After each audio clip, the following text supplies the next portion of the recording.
1025-1063 The Game, streaming live on Twitter, Twitch, YouTube, and Facebook Live. We are live today from the Busy Bee Plumbing, Heating, and Air Conditioning Game Nashville studios. Ian is here today. Hello, Ian. What up, what up? The Game Nashville studios, by the way, live at Bridgestone Arena, where the Predators are taking on the Seattle Kraken tonight, right here, Bridgestone Arena at 7 o'clock. By the way, let me just say this. We put in a new open a couple weeks ago, where it runs that cut of me saying, I know Amy can be a good owner.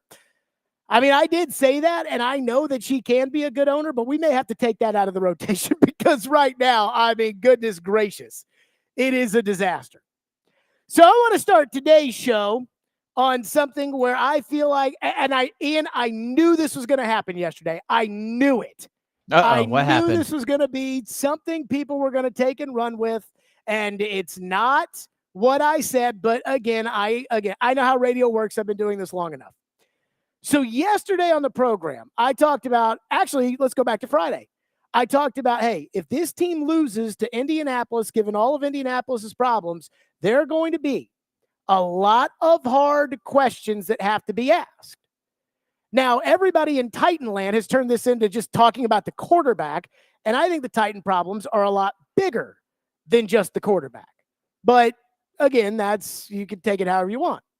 But to me, that's not a hard question. The hard questions are about the GM, the president, the Fracocta organization changes, collaboration, whatever you want to call it.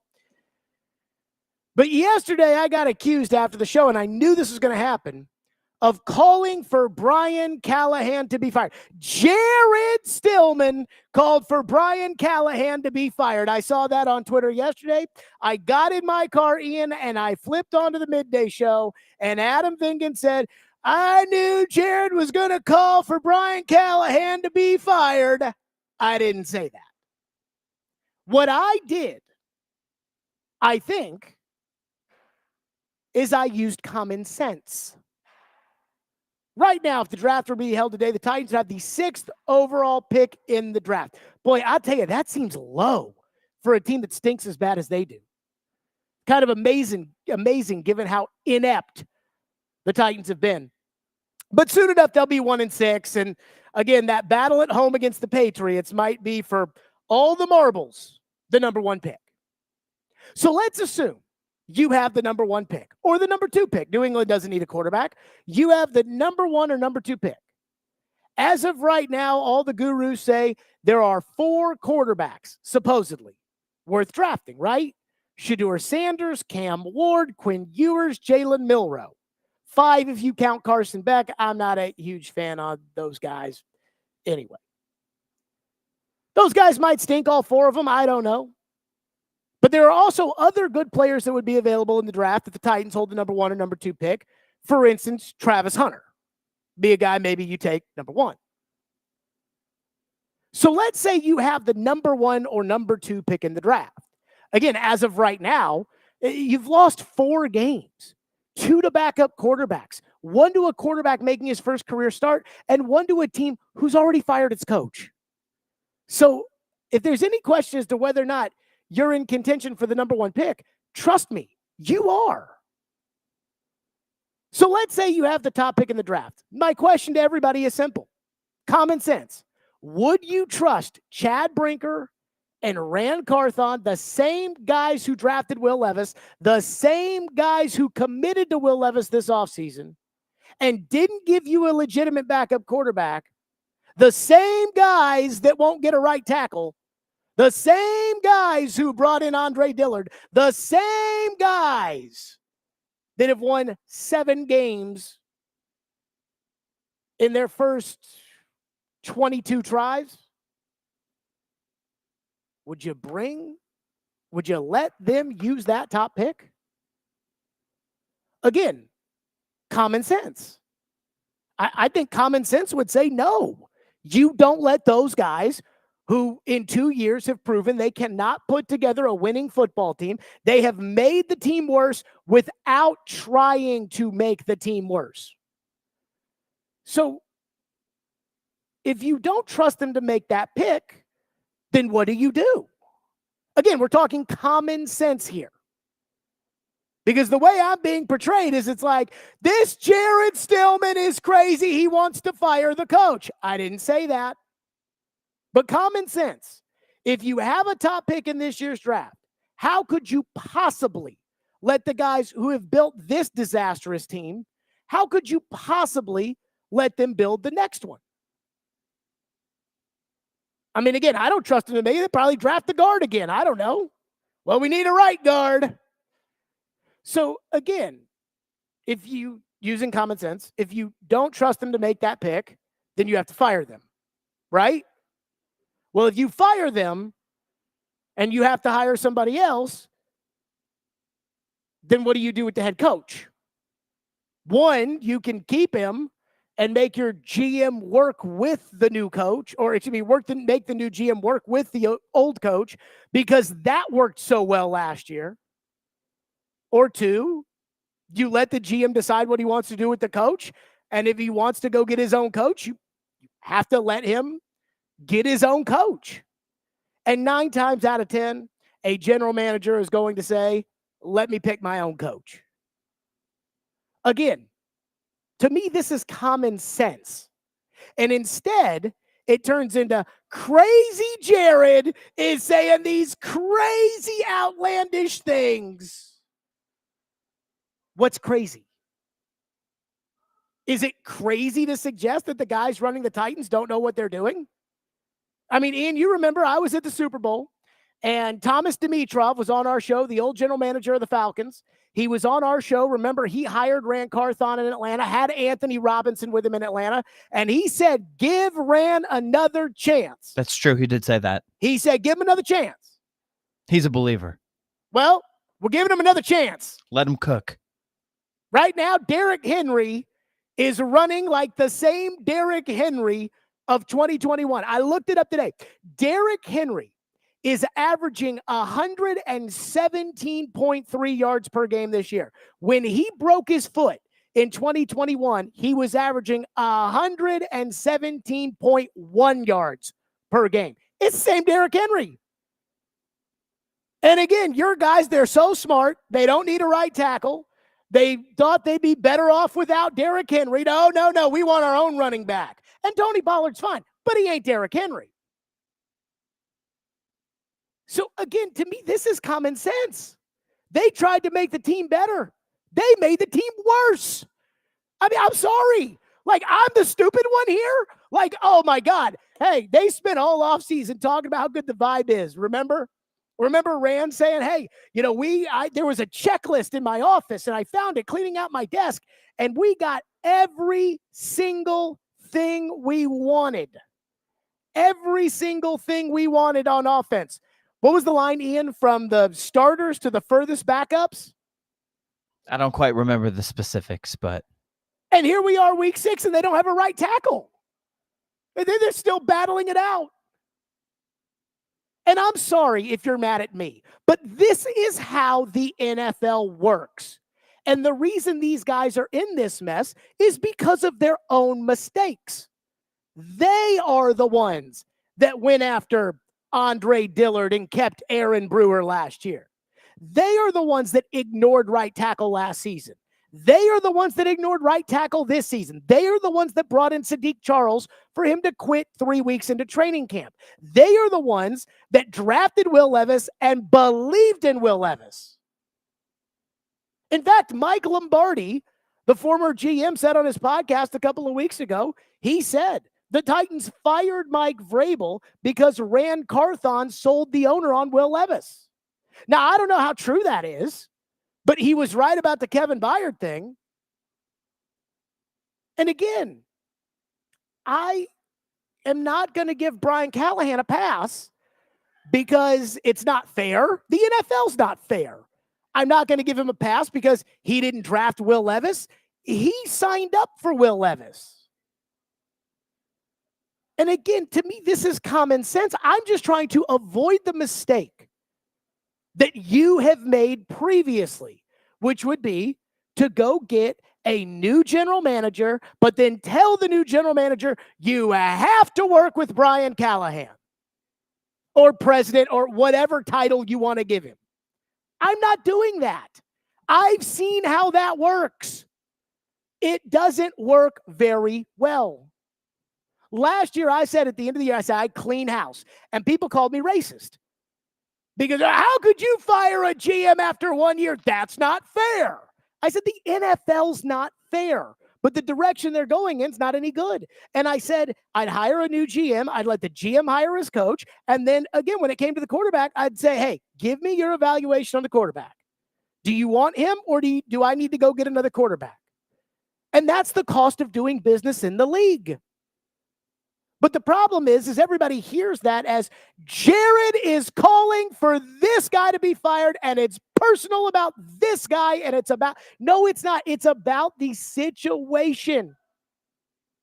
It's about the situation that you keep putting yourself in. You, the Titans, put yourself in these stupid situations, and your fans always cover for you and think you're great. And again, I'm the one that's trying to get the train back on the tracks. But if you want to keep losing, I mean, if you want to keep losing and you want to get rid of this season because this season's over, you want to just punt on next season, keep doing what you're doing. Keep letting the good players like Derrick Henry go to other teams and keep going and getting worse players. See how that works out. Again, this is common sense. But Twitter says, they aren't firing these guys, Jared. And I cannot figure out the justification for enjoying what we're watching right now. But I guess that's just me. 615-737-1025 is our phone number, 615-737-1025 here on the program. There is another fallacy that the Titan Fairy is starting to sprinkle in there, trying to sprinkle in this like dust, like magic fairy dust, trying to get people to believe something that is not true. We will get to that next. Stillman and Company, 102.5, 106 for the game.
For Will, do you still remain committed to him? I do. Yeah, I mean, outside of that turnover, I thought he did a nice job with the game. I thought we need to make some help. We need more help around him. Guys need to make more plays for him when he puts the ball in certain spots. And I think we just didn't do a good enough job of that today. Hear that? Guys need to make more plays for Will Levis. This is the NFL. This is not daycare. Okay? Again, the narratives, the ridiculousness, so there is a little magic fairy dust that has been sprinkled in Titanland. It's something that, quite frankly, I don't even know where this came from, other than the fact that this is what happens when things don't work out, is people decide they want to start distancing themselves from the problem. So now all of a sudden I'm starting to hear that Ran Carthon didn't draft Will Levis. Where did that come from? Because he was, in fact, the general manager when they drafted Will Levis. Chad Brinker, who I think now is Ran Carthon's boss. The Titans have told me that Ran reports to Chad. And Diana Rossini said that Chad Brinker is the decision maker here. See, I see this on Twitter a lot. People talk about Ran Carthon this, Ran Carthon that. All I hear about is Ran Carthon and Brian Callahan. Nobody ever brings up Chad Brinker. And Chad Brinker, to me, is equally as guilty as Ran Carthon because they were both in the building when they drafted Will Levis. But now I'm starting to hear, well, it's not fair. Ran Carthon didn't draft Will Levis. Okay, well, who did? Was somebody else GM? Well, hey, Vrabel, he was the one who, Mike Vrabel. We're going to put it all on Mike Vrabel, just like we put it all on John Robinson. And you've gotten worse since you got rid of John Robinson. We'll put it all on Derrick Henry. He's washed. He's no good. Okay. And I can promise you something right now. If Will Levis was good, the Boo-Hoo Ran crew would be the first people out there to take the credit for who discovered this second-round quarterback. The truth is, the Titans drafted Will Levis when Ran Carthon was GM and Chad Brinker was assistant GM. And if you've decided, like many have decided, that they're done with Will Levis after this year, but you think Brinker and Carthon should stay, then you are saying, factually, there's no way around this, you're saying that the guys who blew the last quarterback pick deserve to pick the next quarterback. Somebody give me a justification for that. It's funny because there was a lot of talk about John Robinson and, should he be fired with all the mistakes that were being made? And there were mistakes. Not just the A.J. Brown trade. There were mistakes. But I kept saying, I think he gets to pick the next quarterback. Because regardless of how much of a hit it was, he did hit on Ryan Tannehill. But he didn't even get to pick the next quarterback. But you're going to let these guys pick two quarterbacks? I mean, somebody give me a justification for letting the same guys who picked this quarterback that everybody's out on that's going to get you the number one pick, the same guy who, again, the coach took his pants off every interview he did this summer about how much he believed in the quarterback, and we're going to let the same guys pick him. You know who does that? The Chicago Bears. When they let John Fox and Ryan Pace pick Mitch Trubisky, and a year later they fired John Fox. So Matt Nagy gets the job. Matt Nagy didn't pick him. So then they end up having their own quarterback they get to choose. They choose Justin Fields. Then they get fired. Then this group comes in. Now they got Fields. Well, they didn't pick Fields. So now they ship off Fields. They pick Caleb. And now these guys. You see what I'm saying? That doesn't work. So again, for the people out there that are saying that they didn't pick the quarterback, I mean, that's bullcrap. They picked the quarterback. Give me a justification for other than, well, it's not fair after 2 years to fire somebody. It's the NFL. Bill Belichick got fired 2 years in a row for missing the Bill Belichick, and he should have been fired. And you're just as bad as Bill Belichick's Patriots were. So somebody give me a justification here. Again, this is not President of the United States where we vote every 4 years. And if you made the wrong pick 4 years ago or 8 years ago, well, you're out of luck. You got to wait 4 years. Sorry about it. This is the NFL. It's not the same. again, the narratives of Titanland. I got to get off Twitter. I do. But if I get off Twitter, then I don't get to talk to the crazies every day, and the crazies are the one that kind of make life fun. Phone line driven by WilsonCountyHonda.com, 615-737-1025. Kenny from Detroit is up next, is going to kick us off here today on our program. Kenny, thank you for calling. Go ahead. Thanks for having me, Jared. I do agree with some of what you're saying, but as I watch the games, the only glimpse of really good football was when Mason Rudolph came in. So Really I don't good. think that we have a totally bad team because everybody was getting the ball. We were moving the ball. We scored. We won the game. That is the only glimpse of good football I've seen. So I feel like the quarterback is the problem. I really do. And because no one else, the wide receivers, the wide receiver core we have this year is better than last year. The running back tandem, I love Derrick Henry, so I hated to get rid of Derrick Henry. I'm never going to go against him. Well, they're not better than Derrick Henry because Derrick Henry's number one in the league in everything right now. Yeah, I love Derrick Henry. I'm never going to go against him. I don't know why they felt they could trade him, but I just feel like for a glimpse of a moment of hope was when Mason Rudolph came in. Well, and okay, so there's a couple things at play all the here. different pieces Kevin, that we had. or Kenny, thank you for that your were call. really good. There's a couple of things at play here. Number one, the Dolphins are god-awful, and they had their eighth-string quarterback in there, and he played like an eighth-string quarterback, and we need to keep that in mind. I mean, didn't they throw the ball like 3 times in the second half? I mean, come on now. That's not like when you go to Buffalo this week, Mason Rudolph's not going to have the luxury if he's playing quarterback, which, Levis did learn to slide, so maybe that means he won't have to. But Mason Rudolph will not get to throw the ball 3 times against the Buffalo Bills. Like, it's just a different game. It's kind of like Tavondre Sweat. Titan fans have decided that Tavondre Sweat is a defensive rookie of the year candidate, which is kind of funny because they have the odds out and he's not on the board. But Titan fans have decided Tavondre Sweat is the end-all, be-all. He's a great player. He's this, he's that. And I'm not going to take anything away from him. I'm not going to say that Tavondre Sweat hasn't come in and done the things that we were worried that he wouldn't do. We were worried he wouldn't be in shape. We were worried that he wouldn't be accountable. We were worried that he wouldn't be able to practice. And he's been able to do all of that. And I'll give him that. But right now, he's a run-stuffing DT who doesn't hit the quarterback. And you know how I know he doesn't hit the quarterback? Because the stat quarterback hits, he has 0. Sacks, 0. You don't win Defensive Rookie of the Year if you don't hit the quarterback as a defensive lineman. But in Titanland, we think he's the Defensive Rookie of the Year. And a lot of that goes back to the game against Miami. Well, he went up against Aaron Brewer. Do you notice he wasn't in the backfield 7 yards deep against Indianapolis with Ryan Kelly and Quentin Nelson and, real NFL players? But in Titanland, we just make a big deal about everybody. We say these receivers are way better. You do know you won the last game against Jacksonville last year because Trevor Lawrence threw a ball 50 yards down the field and it hit Calvin Ridley in the hands and he didn't catch it. Again, I'm not saying he's a bum. He's certainly better than Burks. But we got to stop over. This is not a good football team.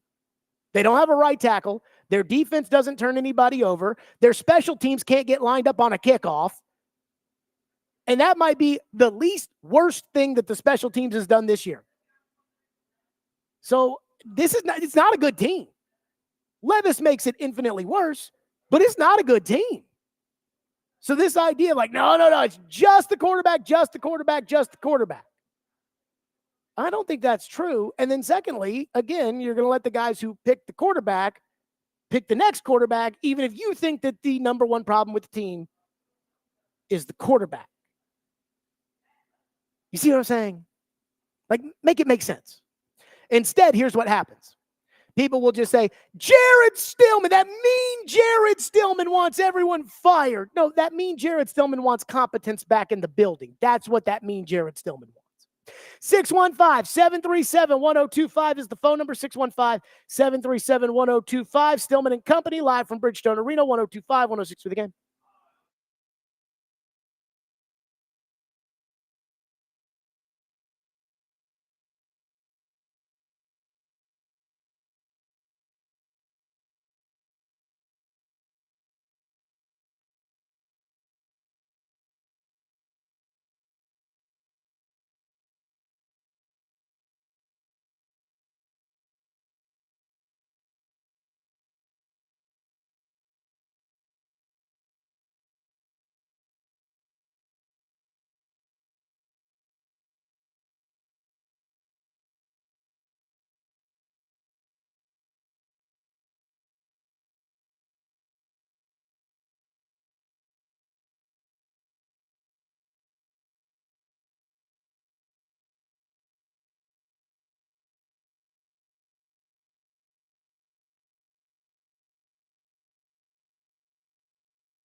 We saw this 2 years ago. They're losing close games. And what did we say? Same thing we're saying now. We saw it last year. They losing close games. What did we say? Same thing we're saying now. It comes to a point to where, yeah, you're losing these close games, but you're losing them because that's the way the NFL is.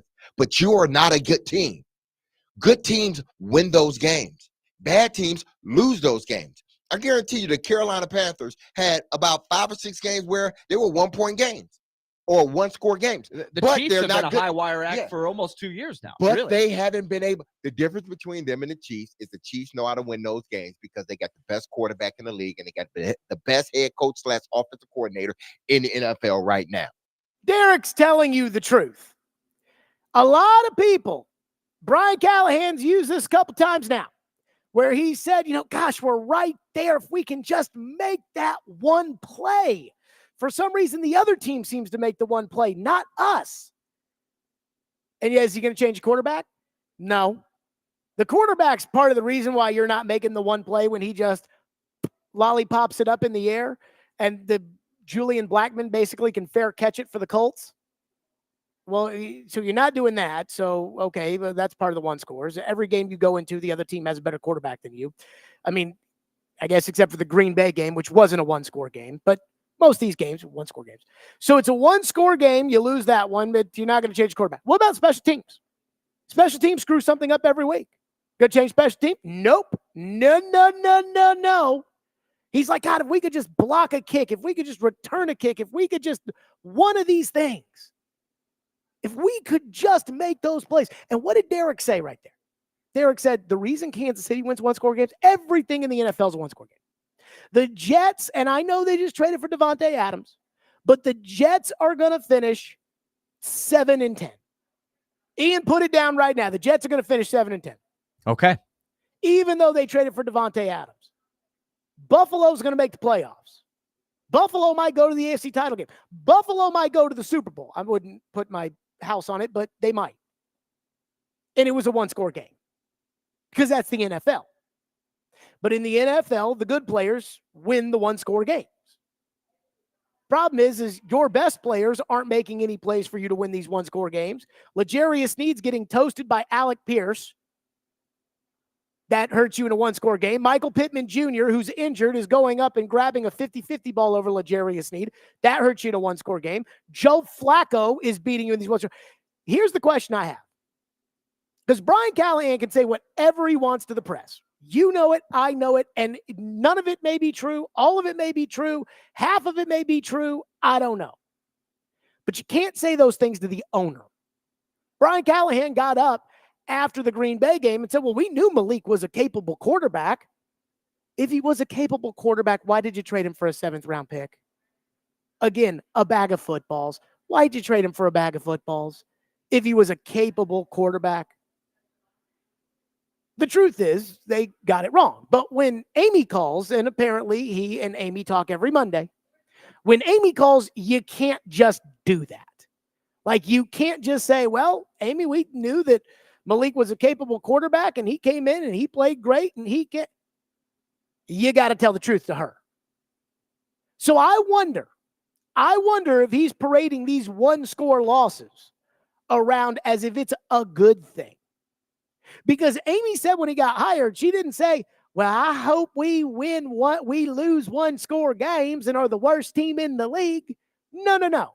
She was speaking a very different tune. As I've said time and time again, I will never shy away from saying that I have extremely high expectations for our football team and really our entire organization. I expect us to build a team that is going to have sustained success and bring Lombardi trophies to the city of Nashville. I am confident that we have put the right pieces in place to bring that goal to life and build a future that Titan fans will be proud of. I didn't hear anything about losing one-score games. So I wonder if he's taking that act to her. Now, what he may be doing is he may be saying like, yo, this quarterback sucks. Like I'm trying, but he sucks. And even then, he was the guy who signed up for the task of coaching the quarterback. He was part of the collaborative process that decided to spend the $90 million on Calvin Ridley. So again, they'll never tell you what's going on in these conversations, but I hope he's not taking that same sorry song to her. Because when I hear a coach say that, when I hear a coach say things like, gosh, what's it, these one-score games? I keep thinking of that old Eric Dickerson cut we used to play all the time where he's like, that's what losers say. And again, a one-score loss in the NFL is bad enough. Even if it's Mahomes, even if it's Rodgers, even if it's Burrow, even if it's Lamar. But these one-score losses are to Joe Flacco and to Caleb Williams. Like, that's bad. So, I don't know. Maybe they have all the answers. They seem to say they always have the answer. So, I mean, they haven't given us any answers. They haven't won any football games with their answers. But they seem to think that they have all the, all the answers. Joey from Bellevue says, did you hear when Derek agreed with you and asked if we trust the current staff to make the right draft picks next season? They were talking about Joe Rexro's proposed trade this morning to the Lions. So I did catch some of this in the morning where Joe was talking about trading Harold Landry to the Lions because the Lions have lost Aiden Hutchinson. Number one, I don't think the Lions would be interested in Harold Landry. I think if the Lions were going to go get somebody, they'd go get Hassan Reddick, who's a better player than Harold Landry. But I certainly don't think the Lions would be interested in Harold Landry. And number two, what good does that do for you?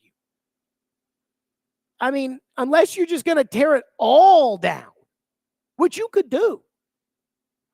I mean, it probably wouldn't make it worse than you are right now, which is the worst team in the league. Did you hear the second part of the trade?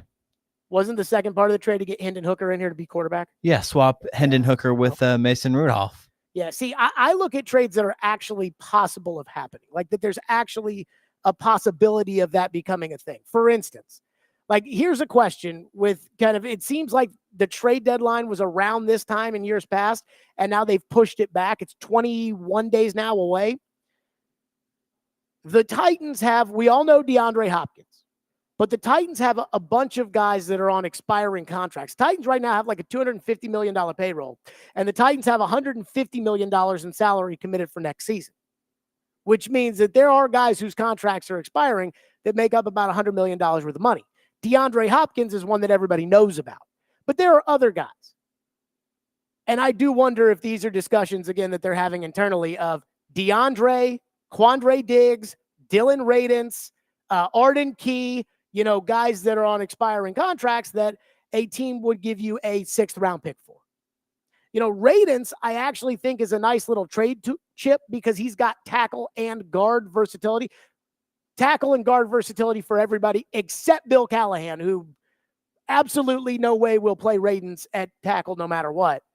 Brunskill, again, I mean, would San Francisco be interested in a 2026 6th in order to get Daniel Brunskill back? That is kind of the discussion internally that should be happening right now, and those are the guys that should be traded. But like the guys that are under contract that you're supposed to build your team around, you don't get better by trading away Harold Landry. Like that's like people that are like, we need to trade Simmons. You don't get better. And look, I'm the chief complainer when it comes to Jeffrey Simmons. You don't get better by trading away Jeffrey Simmons. I mean, do you want to win some games now? Do you want to win some? Here's the question I have for everybody. Like, I've given up on this season, so I don't care if they win any more games this year, which is not a good thing. Like, I'm telling you right now, like, 2024 is over. Forget about it. But do you want to win games in 2025? Or is this just a perpetual rebuild? We talk about kicking the can down the road. Are they just kicking the rebuild down the road every year? Where it's like, well, we were rebuilding last year, Jared. Well, we're rebuilding this year, Jared. Well, we'll be rebuilding next year, Jared. Well, we'll be rebuilding. You know what I mean? Like, is this a 9-year rebuild? Is this what we're looking at here with the Titans? Or do you want to win games next year? I've given up on 24. I'm not conceding games in 25. And I don't know what the quarterback possibilities are going to be for the Titans in 25. It's not like I'm sitting here saying I want to be a Super Bowl contender next year, but I'm not giving up on having a competitive team next year. Well, you start trading away guys like Simmons and Harold Landry then you have to go get somebody to replace Simmons and Harold Landry. So this idea of trading Landry, it's like, I mean, okay. Again, we're talking about the guys that might actually get traded. Radens, Diggs, Hopkins, Brunskill. Trying to think of anybody. Arden Key, guys on expiring. Murray, Ernest Jones. Those are the guys that I would be looking around the league and saying, hey, you guys, your inside backer went down. Would you give us a 5th-round pick for Kenneth Murray? But if you want to win games in 2024, then you can't even do that. So you guys tell me. Justin says she and the rest of the Miss Amy Army set the fans on spreading the rainbow and sunshine. Seeds of evil are part of the problem. I don't know what that means. I guess you're saying that she pumped too much sunshine. I don't know. Do what Barry Trotz did and tell the fans that they need to be patient, and your fans would at least be able to swallow the next. Too much bull crap in a text. One texter said, last year we were saying that we couldn't just trade Henry or Byard. Right, because last year they were saying we're trying to compete. Like last year, they went into the year thinking they had a team that could win. Just like they went into this year thinking they had a team that could win. They, in neither year, had a team that could win. Last year's team was better than this year's team. Like I'm telling you right now, last year's team would have kicked the crap out of this year's team. And that includes last year's Will Levis, which the reason why that might be worth a debate.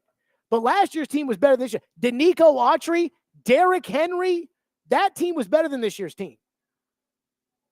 But last year, you had those guys. You said, no. You were half in, half out, which didn't work. This year, you're bad enough to where, hey, you're all the way out. You can be all the way out. You don't have a veteran quarterback. You don't have the best running back in the league who's on an expiring contract. But again, last year, if you had done those things, you'd still have Will Levis as a quarterback right now, and how different would it be? 615-737-1025 is our phone number, 615-737-1025. If you're going to send a text into the text line, don't make it complicated. Don't try to be cute. Just say what you got to say and get out. You know, it's I'm trying to read through this Skittles analogy. I'm like, what the next? 615-737-1025. I got to go on a rant. I got to go on a rant about something that Titan fans brag about, but is actually not good. I'm going to say it. Not good. We'll get to that next. Stillman and Company, 102.5, 106 for the game.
What is tough about keeping pressure on Joe today? I'm sure he gets it out quick, but did you guys feel like you should have had better pressure?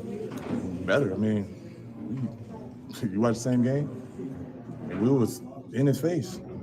I mean, we're gonna see the film tomorrow, but I feel like we was rushing their line good. We was in the backfield, was in his face. I guess because we didn't get sacks like we wanted to. I mean, I think that's what people on the outside look at too much. I mean, when we watch film and we tell a guy a good rush, that's what we look for. I mean, it's not all about sacks. It's about how can you affect the throws. I mean, we did that. I mean, he got the ball off some time quick, but at the end of the day, man, this game not all about just about sacks. We got to learn how to just block that out sometime. And I mean, yes, we want sacks, but it's also how can you affect the game by pushing the pocket, just like the interception. That wasn't a sack, but we pushed the pocket when Nelson hit the quarterback and he threw a pick. So that's just a prime example right there. It's not all about sacks. It's about how can you affect the throws. Jeffrey Simmons lecturing everybody on what really matters. Good rushes matter. Sacks don't matter. Okay, I'll take the sacks. So this morning, I woke up and I went to Pro Football Reference to see what the rankings were, because you got to wait until after the Monday night game. Everybody's played, week's over. And Ian, guess who still has the #1 defense in the National Football League? Tighten up, baby. The Tennessee Titans. And I've gotten a lot of, hey, it's just the quarterback. It's not the team. The defense is great, Jared. They're number one defense. #1 defense, my ass. Look, I know that the rankings say you're #1 in total yards, which is true. It's just like how you had the #1 defense. The year that the Ravens had the best defense this century, you actually had the #1 defense. They had the #2 defense. But we know whose defense was better. No disrespect, by the way, to that Titan defense, because that was a real defense, but the Raven defense was legendary. You're #1 because you've played a rookie in his first game and 3 backup quarterbacks, including one who literally couldn't throw in Miami. I don't even think this is a good defense. I'm just going to say it. You know, for a couple of weeks, I've been saying, I don't think they're the #1 defense. I think they're a defense you can have on a playoff team. But I'm going to say, I don't even think it's that good. But Jared, yeah, congratulations. You gave up 20 points to a backup quarterback without its best player on offense. Whoa. I mean, it's easy to be #1 in yards allowed when you're allowing 113 yards in penalties. I mean, how many times have the Titans hit a quarterback in the face this year? 3? 15 yards. Mark it. L'Jarius Sneed just grabs Alec Pierce's arms. 33 yards. Mark it. That doesn't count against the defense, but it's the defense's fault. They're 29th in turnovers created. They have 3, one of which came on Velus Jones kicking the ball in the first game on a kickoff. They get no pressure. They get no sacks, and they can't stop Malik Willis or Joe Flacco when it really matters. That's not a good defense. So I know. And again, don't get me started on Tavondre Sweat. See, this is what drives me crazy about Titanland, is Titanland will take a guy who's doing a good job. He's doing a good job. Good. Not great. Not awesome. And they will tell me he is the defensive rookie of the year. According to who? Him? Because according to everybody whose opinion matters, he's not right now the defensive rookie of the year. And if you took a run-stuffing DT 38th, I hope he would be able to stuff the run. But he has no sacks. He has no quarterback hits. He doesn't really pressure the quarterback. I mean, somebody help me out here.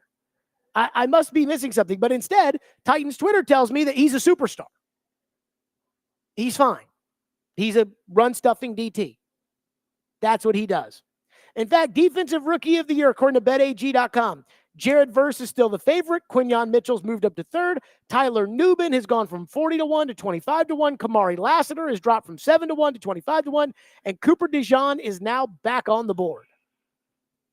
Defensive rookie of the year. Guy doesn't have a quarterback hit. He's a defensive lineman who The Titans, I thought it was good, and I'm not willing to go there. I like Kenneth Murray. I like Ernest Jones. Again, for a run-stuffing DT, I like Devontae. I actually kind of like Sebastian Joseph Day. I know he got a 15-yard penalty the other day. I do like him. Other than that, I mean, here's the board right now. Jared Verse, Latu, Quinyon Mitchell, Dallas Turner, Byron Murphy. I mean, come on now. Let's go to Michael, who's up next here on the quarterback. Thank you for calling. Thank you for waiting. Go ahead, Michael. Hey, Jared, thanks for taking my call. I hate talking about next year this early in the season, but at this point, we all know the season's already over. We're just riding it out to see how high of a draft pick we can get. But I don't really like many of these quarterbacks in the coming draft, and I mean, there's more to be seen just based on the rest of the college season as well. But I heard that the Steelers are thinking about getting back to Russell Wilson starting at quarterback. So I was thinking maybe if they don't really like Justin Fields, giving him a shot next year, just as a bridge deal, maybe a 2-year contract, something like what Minnesota did with Sam Darnold. I mean, Justin Fields hasn't been terrible this year. They're 4-2. He's just had a pretty good quarterback play so far. And I just wanted to get your opinion on that. Yeah, I mean, I'm not worried about the quarterback for next year right now. Thank you for your call. I'm not worried about, hey, could they get this Scarbini? And I was thinking about this watching the Sunday Night Football game because Daniel Jones was quarterbacking the Giants and the Giants ended up losing, but I didn't actually think Daniel Jones was that bad. And I'm like, you know what? Daniel Jones is going to be a bridge quarterback somewhere next year. And that's good. Some team's not going to have a quarterback and they're going to sign him for 1 year and $8 million. And, maybe they'll draft a quarterback. Maybe I'm like, might be you. But there's going to be a handful of those guys out there. Justin Fields to me is nothing special. And I'm not going to start sitting here worrying about him. I'm more worried about who gets to pick the next quarterback than I am about the next quarterback. Because if you have the same guys picking the next quarterback, then do whatever you want. 615-737-1025 is our phone number, 615-737-1025. Brian Callahan, we've talked about the sunshine pumping. He said something yesterday. Most people are not going to hear this. We're going to play it for you next. But I could not believe it. The amount of sunshine that was being pumped yesterday by Brian Callahan, not even in a press conference. We're going to do it next. Stillman and Company, 102.5, 106 of the game.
Stillman and Company, 102.5, 106.3, The Game, streaming live on Twitter, Twitch, YouTube, and Facebook Live. We are live from the Busy Bee Plumbing, Heating, and Air Conditioning Game Nashville Studios, Bridgestone Arena, Predators and Kraken tonight, right here, 102.5, 106.3, The Game. Barry Trotz will join us in 2 hours at 5 o'clock. So we all know that after the game on Sunday, Calvin Ridley got mad. And he was mad about the fact that, yeah, I got 8 targets, but I got them late in the game. I mean, where were my targets at the beginning of the game? And you could see the frustration. And you have to wonder, was the frustration really about not getting his targets at the beginning of the game? Was the frustration about the losing? Was the frustration about the fact that the quarterback stinks? What was the frustration about? And D. Mace, a guy who I think compares pretty well to Calvin Ridley. Certainly wishes he probably played in this era with the money that Calvin Ridley is making. But D. Mace, who's been in that locker room, who's played that position, I think I've told this story on the air before, but one time I was driving, I don't know if it was Derek or Chris, but one of them said something and I almost drove my car off the road. And I said to Floyd that afternoon, I go, I tell you, I heard Derek say something today and I almost drove my car off the road. And Derek goes, yeah, players, they don't know. And I said, really? He said, players know what they did. He goes, so if you were going to ask about a deep threat receiver, Chris Sanders would know exactly what to look for.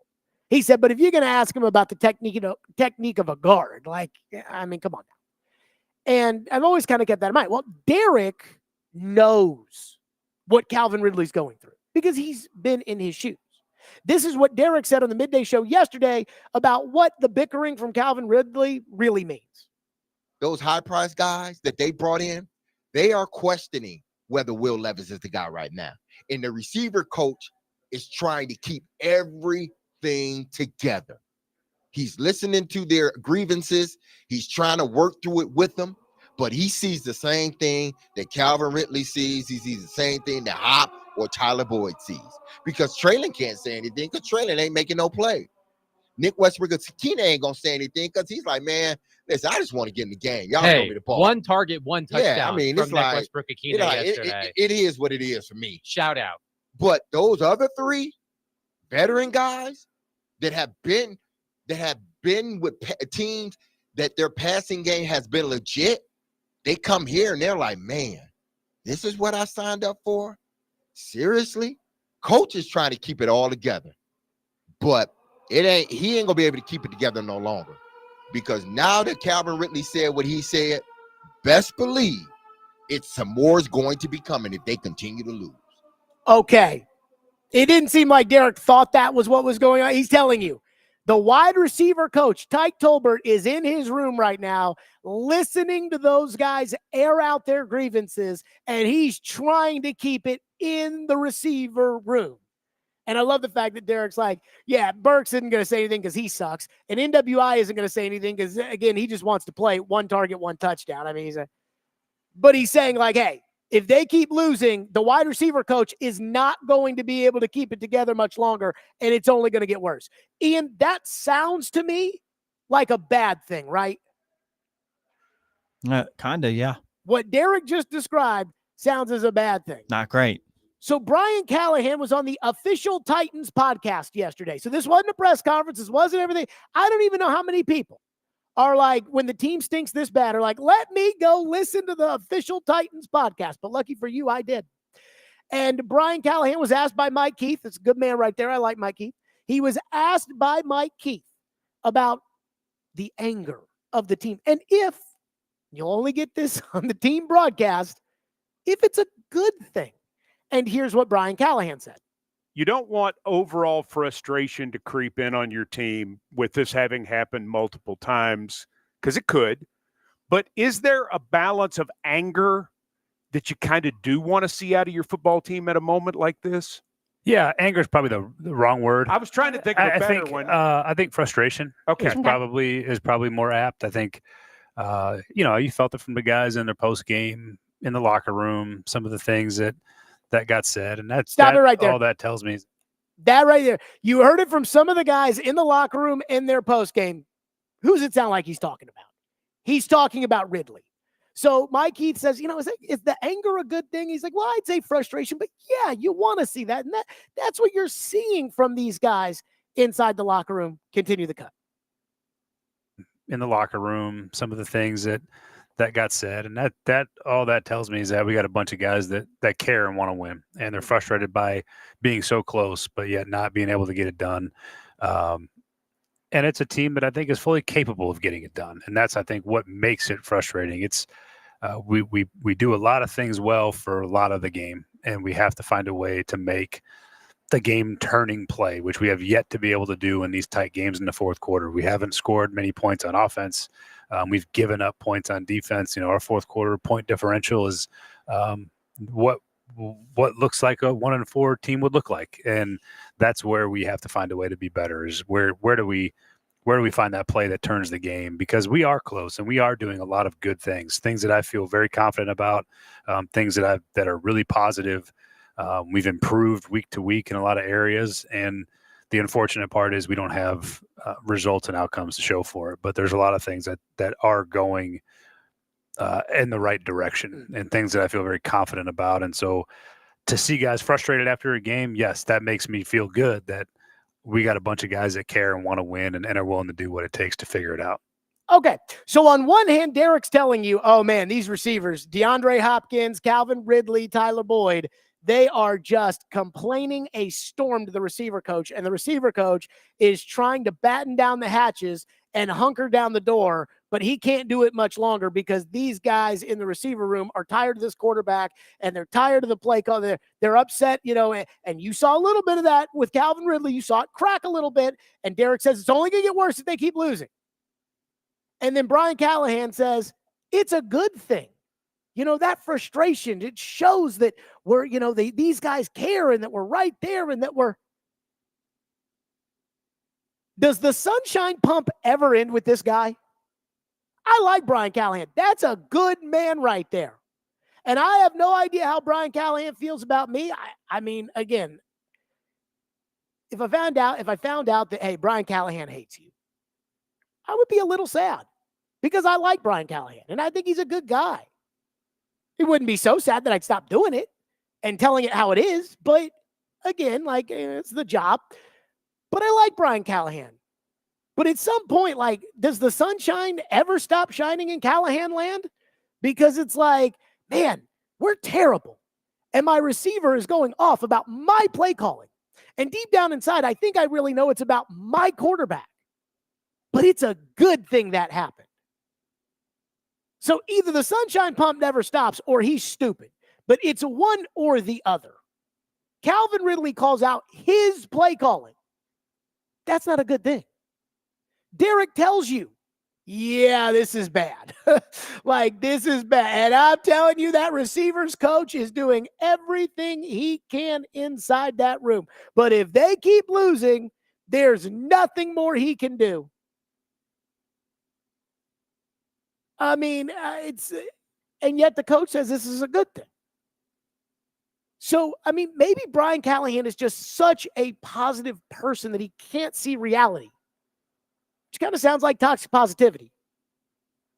Because while being positive is great, Brian Callahan is a football coach. He's not a Peloton instructor, okay? And also, if you notice that everything in Titanland happens to be a good thing, it's a good thing we don't get sacks. It's a good thing that our special teams coach doesn't know the rules. It's a good thing that Calvin Ridley's mad at the play calling after the game. It's a good thing.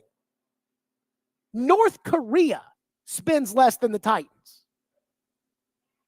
So when I heard that as the first thing on the coach's podcast, I sat down last night. I'm like, all right, let's watch the coach's podcast, see what Brian Callahan has. And that's the first thing that, some of the things you heard in the locker room after the game, Ridley, some of the things you heard in the locker room after the game, that's actually a good thing. I'm like, really? Because the 15-year vet, the all-pro that we employ on the radio station who doesn't work for the Titans, said that it's not a good thing. It's like, oh, God. Well, I mean, what's the matter with these? Everything's good. Like, bro, your team is terrible, and the players are pissed about it, and Derek's right. There's only so much longer this can go on before it gets really bad. These dudes in the locker room they either don't believe in your play calling or they don't believe in your quarterback. And they know they're staring 1-6 in the face. And that's a good thing. I mean, I appreciate the passion because I would hope that they would go get players that aren't okay with being embarrassed every week. But don't try to spin me that this is a good thing. 615-737-1025, which is our phone number, 615-737-1025. And I do wonder if there is something Brian Callahan is holding on to that he, in his heart, he's been through it. He's seen it. He thinks this is going to be the way. And I'm here to tell you right now, brother, I don't think that's going to happen. We'll get to that in your phone calls next. Stillman and Company, 1025-1063 The Game.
Tune in to 93.3 Totally Hits Nashville tonight for MTSU football. The Blue Raiders are taking on Kennesaw State at Floyd Stadium. Pregame at 5:30. Kickoff is at 7. MTSU football on 93.3 Totally Hits Nashville is presented by Sloan's Motorcycle ATV, which is exciting about that. By the way, roster move for the Titans. Trey Avery has been signed to the active roster. And congratulations to Trey Avery. Welcome back, Trey. Who I think had one play in the game on Sunday that I noticed. It was a punt return, and Trey Avery ran around the guy so the Colts guy could just run right up the middle and get a nice return. So wait a Trey Avery's back. Boy, I tell you, let Rand cook. You get rid of Derrick Henry, who's going and is number 1 in the league right now in rushing, number 1 in the league in yards per game, number 1 in the league in touchdowns, number 1 in the league in everything. But you make sure you keep Trey Avery no matter what. Don't you let Trey Avery get out of there. So we talked about Brian Callahan, and again, the sunshine pump never, ever ends with this guy. And I'm starting to wonder one thing when it comes to Brian Callahan, which is I'm starting to wonder if he thinks this is like Cincinnati. Like, does he think that the first year that they were in Cincinnati under Zach Taylor, they were 2-14, and everyone kept their jobs and they got to draft Joe Burrow? And maybe this is Cincinnati. Maybe everybody gets to keep their jobs because Amy's been finger wagged so much for firing everybody, and they'll get to draft one of these quarterbacks, and one of these quarterbacks is a franchise player. I don't know. Maybe. I don't think so, but who knows? And then the next year they'll get Jamar Chase, and on they go. But these are the Titans. And if there's anything that I know about the Tennessee Titans, it's that anybody can get canned at any time. Like, let's be real. John Robinson and Mike Vrabel had winning records and playoff appearances and got fired. So if you think the temperature around here is the same as Cincinnati, the cheapest organization in the league that doesn't fire coaches, that gave Marvin Lewis 25 years to not win a playoff game, I think you're crazy. Like, I don't, dude, I hope you know when you signed up for the Titans that you knew what you were getting into.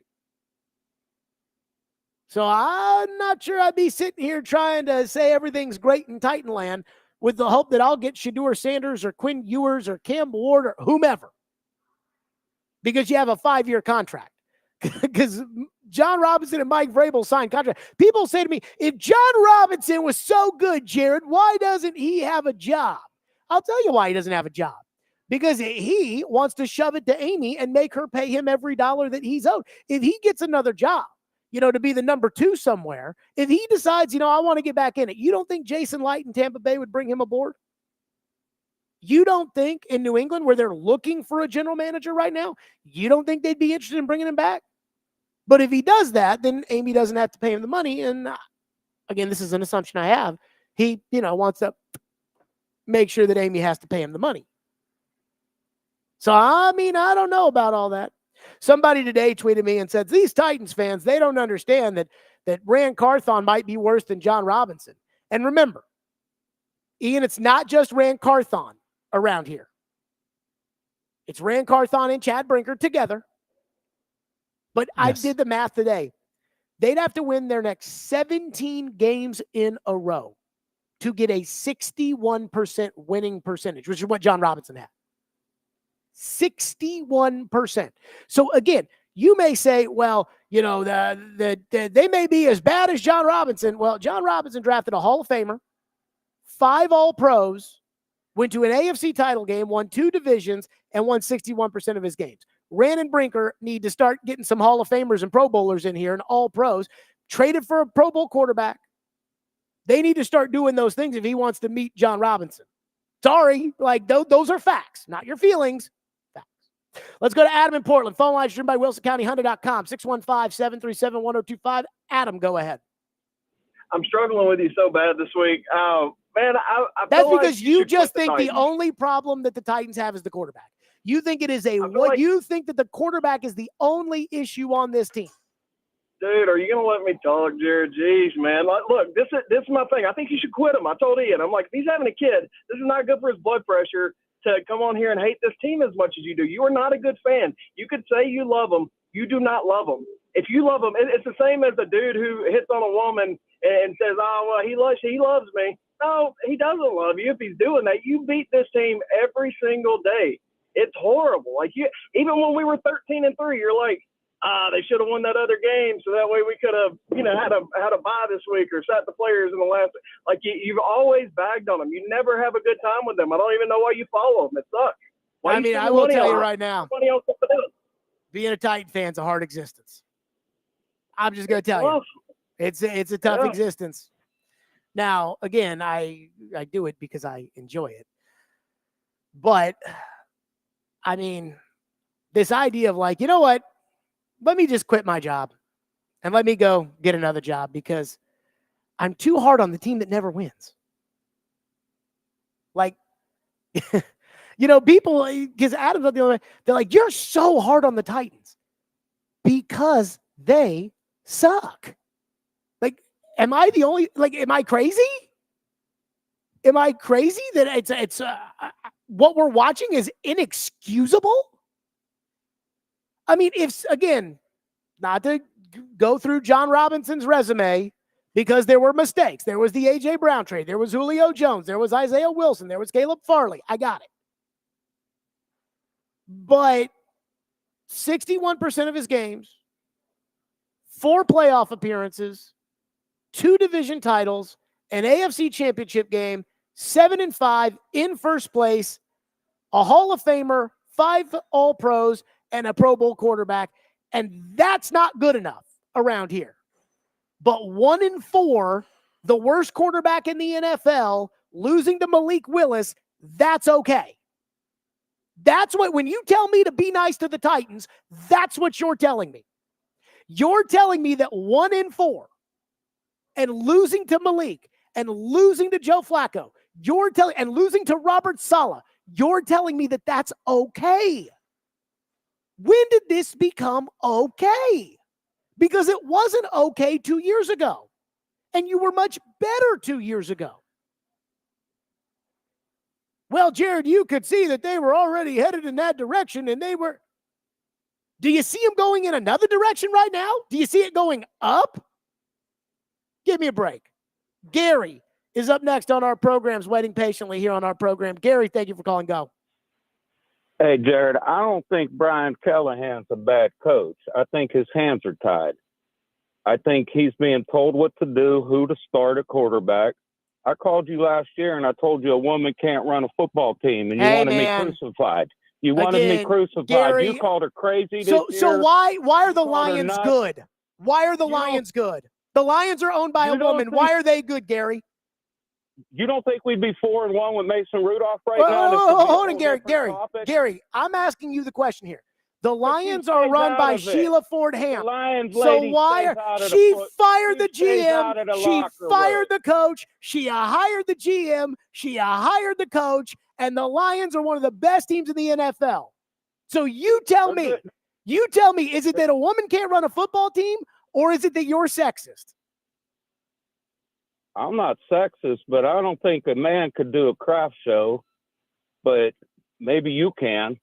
You don't think a guy can do a craft show? Have you ever been to a craft show? They got plenty of guys doing crafts. I've never been to a craft show. Why would you do that? Anyway, Mason Rudolph would be 5-0 or 4-1 right now. And you know it, and I know it. I mean, look, I don't think Amy's doing a good job. Thank you, Gary. Oh, I say thank you, but I don't. Come on now. Again, you tell me why the Lions are good. Because they're run by a woman. But again, point being, I don't think Amy's doing a good job. I've said it 100 times. And I like Amy a lot. I have said 1,000 times, and I'll continue to say because it's important to me. Like when she found out that Floyd was sick, they made sure that they got him in that Hall of Fame, and she called him and she told him, and he knew before he passed. And I will never, ever, ever forget that. And that's important to me. And that shows me what kind of person she really is deep down inside. So I have a lot of respect for Amy Adams Strunk. And I have a lot of respect for the Adams family. And when they say like they want to do right by Nashville, I believe it. But what they're doing right now, it's not good. But to sit there and say that it's a woman, I mean, I'm sorry. There's proof right now in the NFL that a woman can run a football team and run it well. And it's a Detroit Lions. And there's proof right now in the NFL that a franchise that has been in the toilet for forever can get itself out. The Lions.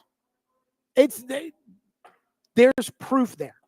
615-737-1025. More of your phones. 615-737-1025 here on the program. Plus, there is one little, just tiny bone I got to pick. Just one little bone. Ian, can I pick it? I guess. I'm picking it next. And then we're right back to your phone. Stillman & Company, 102.5, 106 for the game.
Friend of mine calling me a shill for Brinker. Blame Moran. He runs personnel. Blame the coaches, but you can't blame Chad Brinker. Well, I think, you can blame Brinker, but we don't know exactly what Brinker does. Brinker oversees the football operation. So Brinker's in charge of that field. That field doesn't have anything to do with what the Titans are doing, winning or losing. Brinker's in charge of analytics. Analytics doesn't have anything to do right now with whether the Titans are winning or losing. Brinker is in charge of all the football stuff except the personnel. So it's kind of an insulated job that prevents you from blame. Isn't it? Am I wrong there? The things that are wrong with this football team right now are how it's playing. And how it's playing is about the players and the coaches. And Brinker is a step removed from the players and the coaches, though he's the boss, I think. I don't know if they direct report. We've never gotten an answer to this. Does Rand report to Brinker, or does Rand report to Aim? And does Callahan report to Brinker or Rand, or does he report to Aim? I think he reports to Rand.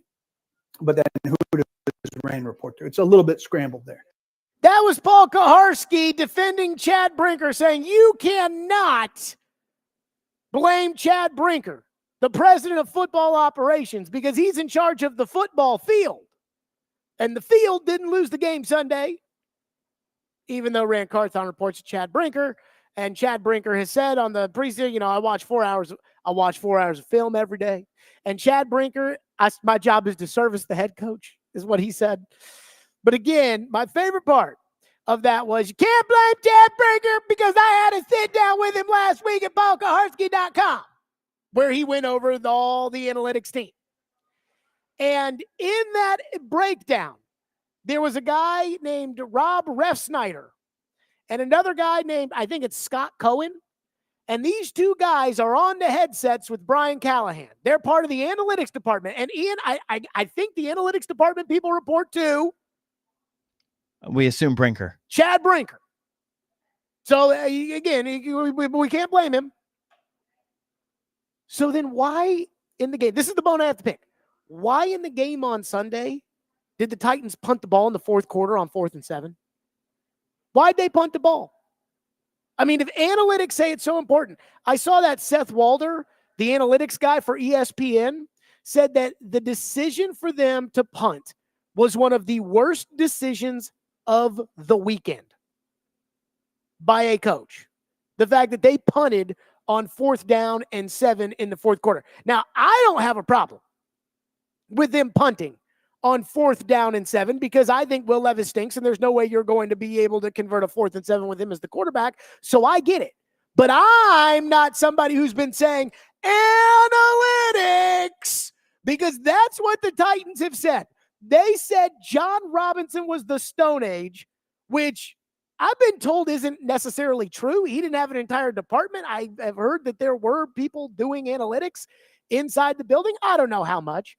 But again, we were in the Stone Age under John Robinson. We didn't know anything about analytics under John Robinson. We didn't. Now we've got analytics. According to Seth Walder, massive 4th down error by Brian Callahan. You have to know that you need to go for this. Fail or punt, you're going to need to stop either way. If the Colts kick a field goal, you're still within a touchdown. Brian Callahan's explanation for why he didn't go for it on 4th down on Sunday after the game. The 4th and 7 at the end of the game. We were going to turbo punt and try to see. It was only a 3-point game, so we tried to turbo punt, get the ball back. If you get a stop and you're going to have, a little bit of time left to try to manage a field goal or drive out of it. So that was the thought. 4th and 7 would have been a tough conversion for us. And then we thought if we could, our defense was be able to put us in a decent position to get the ball back and try to get in field goal range. That was the rationale behind it. Ian, do you have a problem with anything that he just said right there? I mean, not really. I don't either. I don't know what the hell a turbo punt is. I mean, with the Titans, let's just worry about regular punting. Coach Turbo. Yep. Turbo! But again, let's just worry about regular punting right now. But again, I don't have a problem with what he did. I don't have a problem at all with what he did. But you can't be analytics. You can't be analytics. Jared, you'll see with Rand Carthon because we've got analytics. You'll see. Analytics.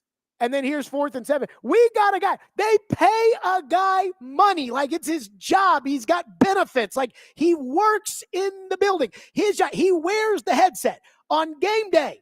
He talks to Brian Callahan and he tells him what the analytics say. And the analytics, apparently don't matter in the fourth quarter of a game against Indianapolis. Great investment, guys, but I can't blame Brinker because analytics didn't lose him the game.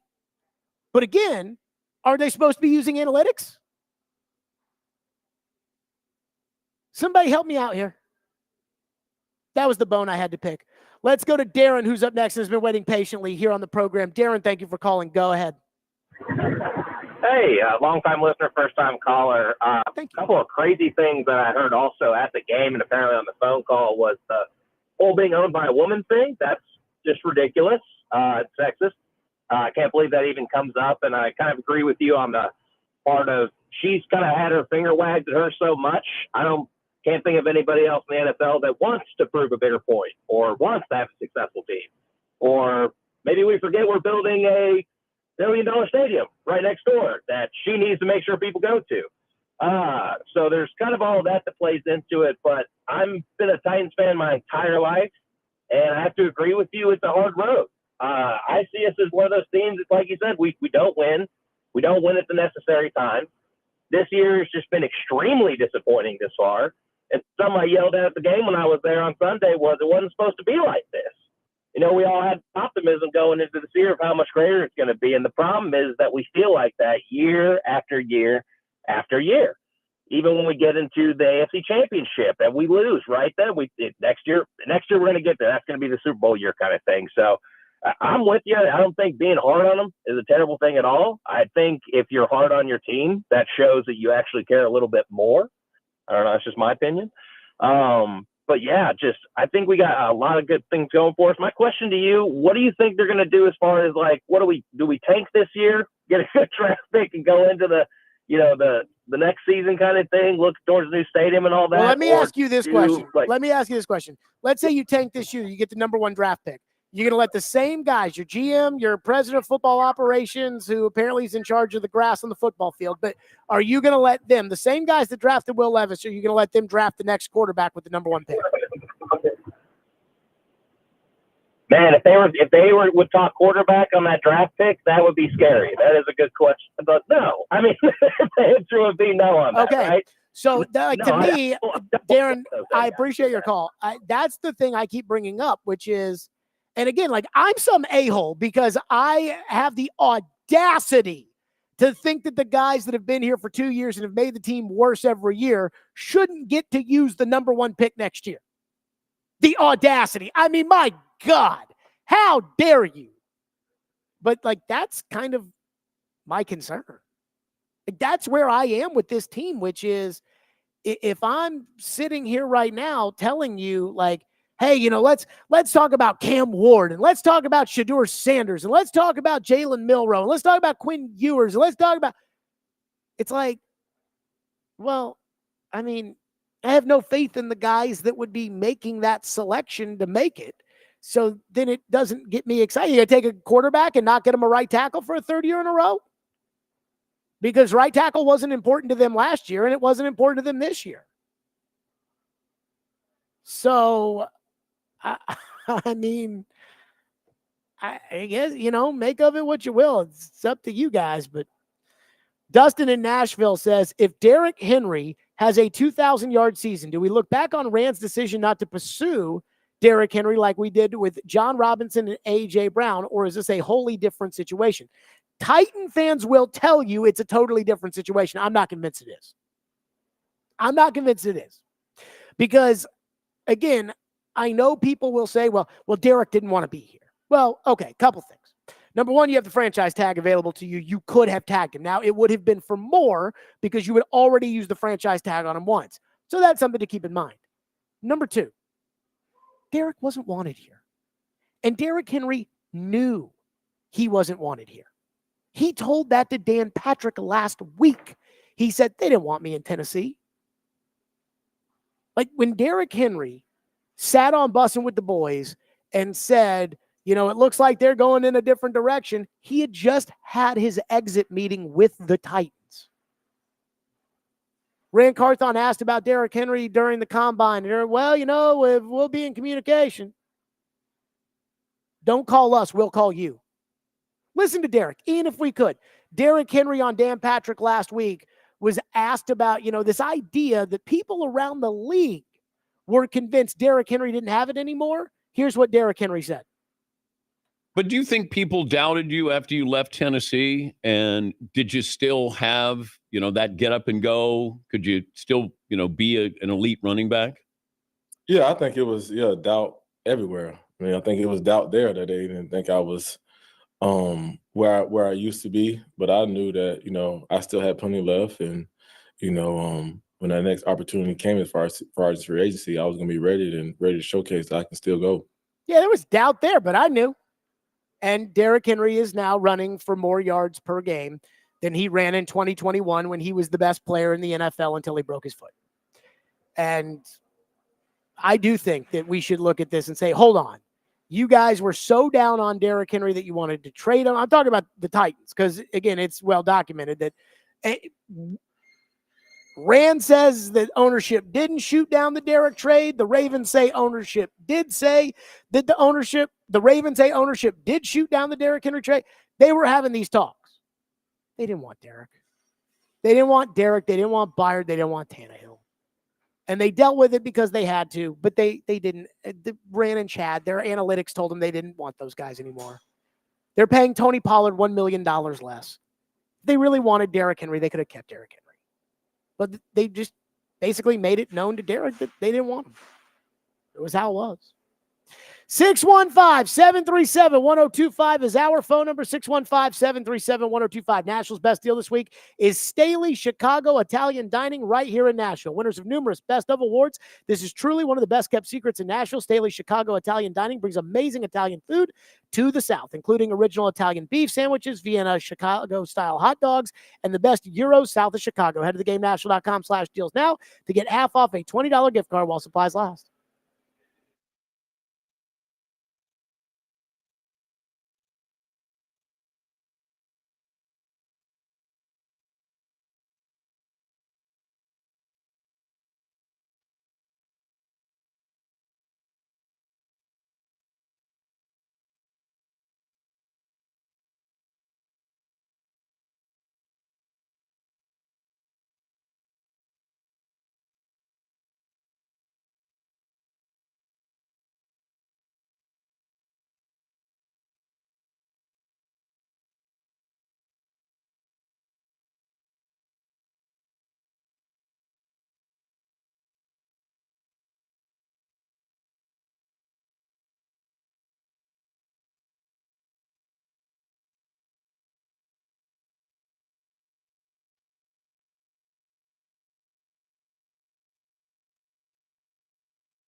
I don't think we're far off.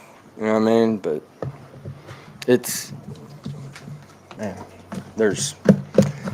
just the pass game; it's the run game too. Like, missed assignments, fundamentals, technique. Like, it's guys open, we don't hit it. Guys open, we're getting pressure. It's everybody taking their turn. And at some point, we got to say, we're going to man up and do our job and make this thing go the way that it's capable of. That was Josh Heupel talking about Tennessee after they beat Florida in overtime. And I got a couple of college football thoughts I want to run through. Number one, the Vols' performance on Saturday night against a bad, say it with me, bad Florida team was disgraceful at home after the Arkansas loss. And that was the moment for me Saturday night where I said, you know what? I went into the year thinking UT was, I didn't know what to expect with Alabama with Kalen DeBoer, and we'll get to more of him in a second. I didn't know what to expect without Nick Saban at Bama. Figured Texas was a legitimate title contender. Georgia was a legitimate title contender. And then everybody else, LSU, Ole Miss, Tennessee, Alabama were kind of, you could see it, but at the same time, like they had to prove it to me, whereas I felt pretty sure about Texas, Georgia. Well, the last 2 weeks have told me that the Vols are frauds. They are not a playoff team. And if they make it because they happen to be in the top 12 because the rest of the SEC beats up on each other or something, so be it. But they are awful offensively. Awful. And I thought the Arkansas game was going to be kind of a wake-up call where they'd sit there and say, okay, we got to get this in check. Now, I didn't expect Nico just to come out, start throwing the ball all over the yard, but it's even like Josh Heupel said in that cut, their run game stinks too. And so I think we know what elite SEC football is. Even in the NIL era where it is more like the NFL, where there are teams going up, I think we know what it is. And what UT's putting on display, that ain't it. So Robbie and Joe can go over the depth chart every single day like they do, and that's fine. And Robbie and Joe have pretty good, I don't think I'm allowed to use the R word, but they have very good listenership. So they do whatever they want. But again, we all know championship football, that ain't it. And I don't see them getting to that either, which is, in my opinion, disappointing. Now to Vandy. Vanderbilt did exactly what Vanderbilt had to do. They went on the road and they blocked out all of the rat poison that they got from beating Alabama. And they didn't rest on their laurels, and they focused on Kentucky. And Clark Lee deserves a lot of credit because he kept saying it over and over and over again. We've moved on to Kentucky. We've moved on to Kentucky. And they did. And Diego Pavia is an absolute dog. And it is so disappointing that we only get 1 year of him and we don't get multiple years of him. And it's unfortunate. But to me, Vanderbilt is for real. The 2 weeks that Vandy's had, Bama, that could have been a one-off fluke. Going to UK as a double-digit favorite against a 5-star quarterback that they recruited from Georgia, knowing that UK was not going to be taking you lightly because you just beat Alabama, that was a moment of truth. And before you tell me that Vandy lost to Georgia State, just know the reason they lost to Georgia State was because they were rat poisoned after they beat Virginia Tech and then they beat Alcorn by 70. They actually had a lead with a minute to go and gave it up because Pavia brought them back in that game. Vanderbilt, and I'm not a guy going to sit here and say they're a couple of plays away from 6-0 and having a resume for number 1 in the country, but Vandy is good. Like, they are good. Now, I don't think they're going to beat Texas in a couple of weeks, and I hope they get to host College Game Day, but they're good. And if Vandy played Tennessee in each of the last 2 weeks, and everybody knows this, Vandy would win. If Vandy and UT played last week, Vandy would have won. If Vandy and UT played 2 weeks ago, Vandy would have won. And everybody knows it.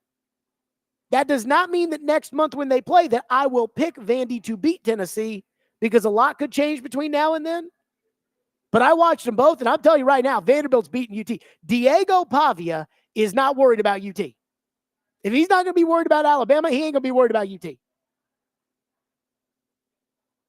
Billy Napier at Florida.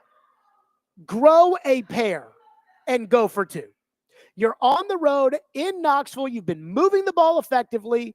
DJ Lagway, I think, is a great quarterback for a 2-point conversion. Go for it. What do you have to lose? Everybody expected you to lose anyways. You have the lesser team. So if you go for it and you don't get it, you can say, hey, we, felt like this was a chance to win the game. We wanted to do it, and it is what it is. But instead, Billy Napier played it safe. And I think him not going for 2 was the sign of a coach who was afraid of answering questions after the game for why he went for it, than it was a coach who thought that it was good strategy not to go for 2. And for Florida's sake, Florida football has fallen way off. I don't even know if people care about Florida football anymore. Time to pull the plug. Billy Napier is a minor league coach. I saw this with Chris Mack when he was a number 1 seed at Xavier and he came to Louisville to coach basketball. Minor league coach. He'll be good in the minor leagues, in the mid-major. Not ready for prime time. Not ever going to be ready for prime time. That's Billy Napier. And number 4, Kalen DeBoer. He has never lost as a head coach. He's 109-13. He was in the national championship game last year. He must be a good coach, right? I am convinced it's not going to work at Bama. It's not going to work. I watched him yesterday. Took 2 questions about UT for a 17-minute press conference. Talked about UT twice. You think Nick Saban would have done that? Kept answering questions about the South Carolina game. Dude, move on. And because he's the guy that follows Nick Saban, these fans don't like him. It's obvious they don't like him, and they're never going to like him. And so I figured it was a great pick because the guy never loses, but it ain't going to work. Tyler's up next on the Vols. Tyler, thank you for calling. Thank you for waiting. Go ahead. Appreciate it, Jared. One question. You're starting out by saying that Tennessee's not a championship team. I just turned it on, but Tennessee's not a championship team. Is that based off of just 1 week or 2 weeks, the Arkansas game and the Florida game? And do you think that is an experience thing for Nico? I do think that it's last year when Joe Milton sucked and let me tell you something, Tyler, because I've thought about this. Thank you for your call. Here's what I will say about the Nico thing. He's a second-year player. I was in college at Louisville when Teddy Bridgewater was a true freshman. He played half the games as a starter, and he was okay. The next year, he was MVP of the Sugar Bowl. His second year in college, he was MVP of the Sugar Bowl. He was a star. I watched Lamar Jackson at Louisville. His first year, there was a lot of, wow, did you see what Lamar Jackson did? And did you see what Lamar Jackson did? The next year, his second year, he won the Heisman. I'm not saying Nico's going to be terrible, but I'm saying that right now, Nico ain't that guy. 615-737-1025. There is something that I cannot get over with the Titan fan base. And I don't know if it's the massive fan base or if it's just the vocal part of the fan base, but I cannot get over it. We'll do it next. Stillman & Company, 102.5, 106 of the game.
Stillman and Company, 102.5, 106.3 The Game, streaming live on Twitter, Twitch, YouTube, and Facebook Live. We are live from the Busy Bee Plumbing, Heating, and Air Conditioning Game Nashville Studios, Bridgestone Arena, Predators, and Kraken tonight at 7 o'clock. Barry Trotz in 1 hour right here. Trevor in less than 30 minutes. So I got to tell you, I'm encouraged by some of the polls I've been running on Twitter. Not exactly a scientific poll, Ian, but as we learned from a Phil Williams report a couple of years ago about how our state legislature votes on stuff, it seems kind of accurate, right? It seems kind of fair to say this is the end-all be-all. If we're going to do the everybody in favor say aye, aye. Everybody against say nay, nay. There we Ayes go. have it. Yeah. If Just like that's how- that, problem solved. If that's how our state legislature is going to do things, then we can use a Twitter poll. And I put up a Twitter poll today. And I said, if the Titans hold the number 1 pick in the 2025 NFL draft, who do you trust to make it? Brinker / Carthon / Callahan or somebody else? Ian, can I put you on the spot and ask you which one you'd vote on? Man, that is tough. I'll give him one more try. Oh, you would be part of 39%. 61% say they'd rather have somebody else do the picking. I, of course, am in the 61%. That probably doesn't surprise anybody. I asked yesterday on Twitter, I said, who is a better GM, John Robinson or Ran Carthon / Chad Brinker? Ian, which way would you vote in this one? I'd like to have a little bit more of a sample size, but I guess I'll slightly lean J-Rob. Okay, John Robinson took 70% of the vote. So the polls are telling me here that Titan fans get it. That Titan fans understand that this is a poorly constructed football team. But then I listened to the shows. I listened to Robbie and Rexford. I listened to Chase and Big Joe. I listened to our midday show.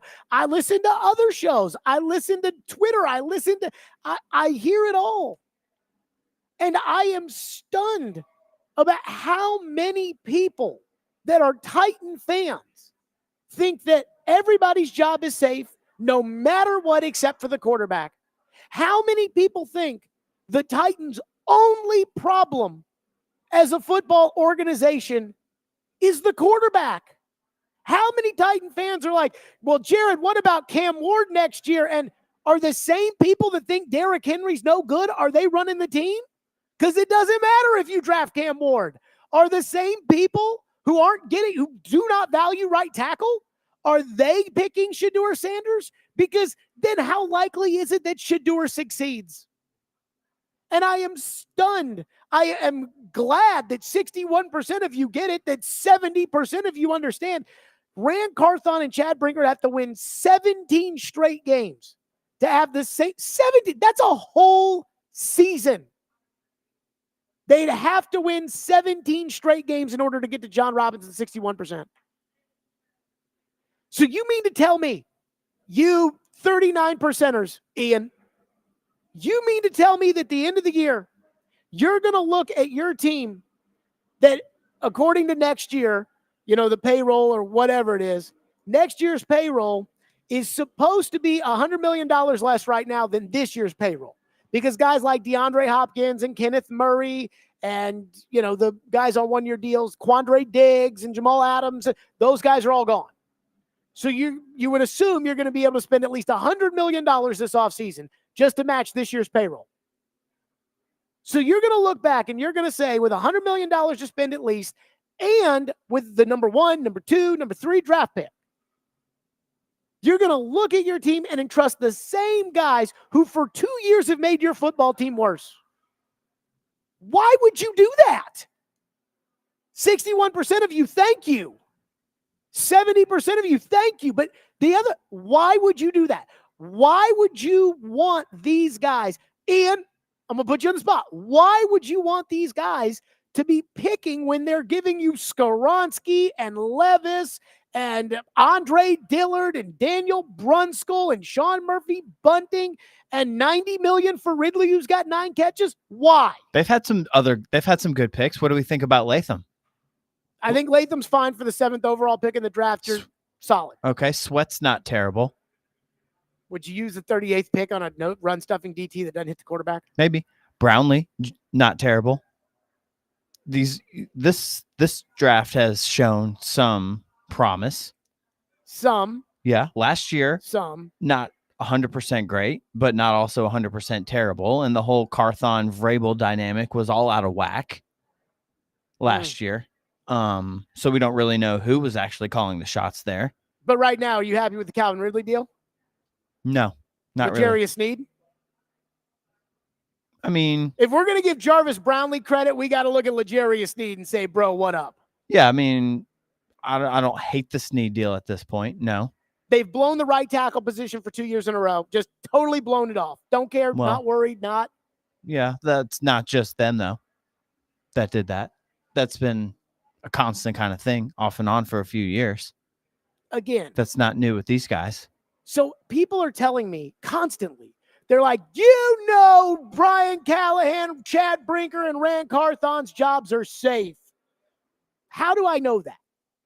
How do I know that? If I've learned anything over the last 9 years, it's that nobody is safe with Amy Adams Strunk in charge. Mike Mularkey won a playoff game and got fired. So nobody's job is safe in Titan land. No matter how much they tell you, oh, yeah, no, Jared, you can't say this. I mean, I guess winning is a bad thing. Because if you win, they look for excuses to blame you for why you didn't win more. If you lose, they look for excuses to accept why you did all the losing. I don't know. But again, I'll give you Jarvis Brownlee. Jarvis Brownlee for a 5th-round pick looks like a good backup corner. Yay. But for every Jarvis Brownlee, you burn the 11th pick on a guard who sucks. Your 2nd-round pick and your 3rd-round pick this year is the quarterback who's terrible. But yay, a corner. Yay. Can never have enough corners. Agency, well, they just added Trey Avery back there, so let's give him credit for that. Last year in free agency, Andre Dillard, Daniel Brunskill, Aaron Brewer, Sean Murphy-Bunting, and Tier Tart. Well, Brewer was a Vrabel guy. Who cares? They did it. They were a part of it, unless you want to make excuses. Well, excuses are rationale as to why the decisions were made. I guess they're all Vrabel's fault. Everything bad was Vrabel's fault. Not everything. And everything good, like Jarvis Brownlee. It was a collaboration. Guys, so let's give them Brownlee the number was this 1 year. pick. There's no Vrabel. I know. So let's give them the number 1 pick. Go for it. Run stuffing DTs at 38. Woo! When's he going to hit the quarterback? Ever? So, I mean, I'd like to know from you people out there on Titan Twitter that are telling me, and Ian, I don't think you're one of these people, but I've heard a lot of, you have to give them at least 2 more years. And I'm like, why? Why do I have to do it? If I can fire the winning general manager when they're 7-5 in first place, why do I have to accept the losing general manager and his president, which was his assistant general manager, is now his president because it's all for Kakta? Somebody tell me this. I mean, I don't get it. Like, even like he's not as bad as Aaron Brewer, so it's not that big of a deal. And I'm fine with it because I think this is like league average center play. Lloyd Cushenberry kind of stinks this year. Like, we make a bigger deal about PT because he's so bad. But, I mean, they spent all that money there, and he ain't that good either. Change the quarterback. Who knows? You're right. Change the quarterback. Are they going to do it, though? Doesn't sound like anytime soon. So, again, these are the same guys that brought you the offseason of sunshine, that told you this team could compete. They told you, Chad Brinker said, our job is to win immediately. He says that's part of his job, but you guys tell me, again, 39%ers, you guys tell me it's not. You guys tell me it's okay. And I'm the bad guy. Just crazy. Just ridiculous. 615-737-1025, Stillman and Company, 1025, 106 of the game.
As I've said time and time again, I will never shy away from saying that I have extremely high expectations for our football team and really our entire organization.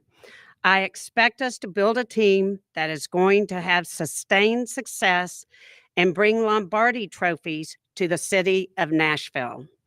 I am confident that we have put the right pieces in place to bring that goal to life and build a future that Titan fans will be proud of.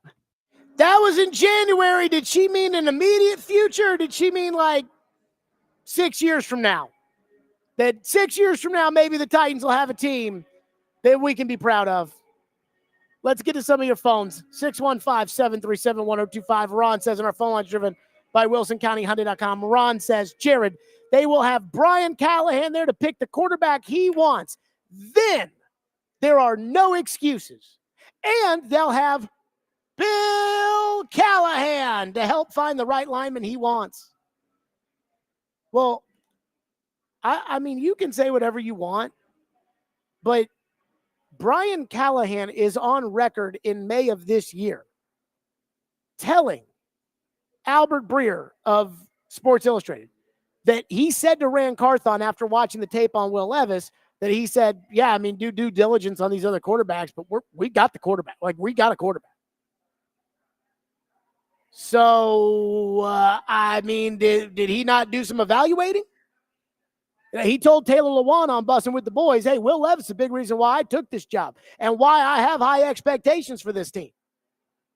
So now Brian Callahan gets a complete pass, and now it's like, no.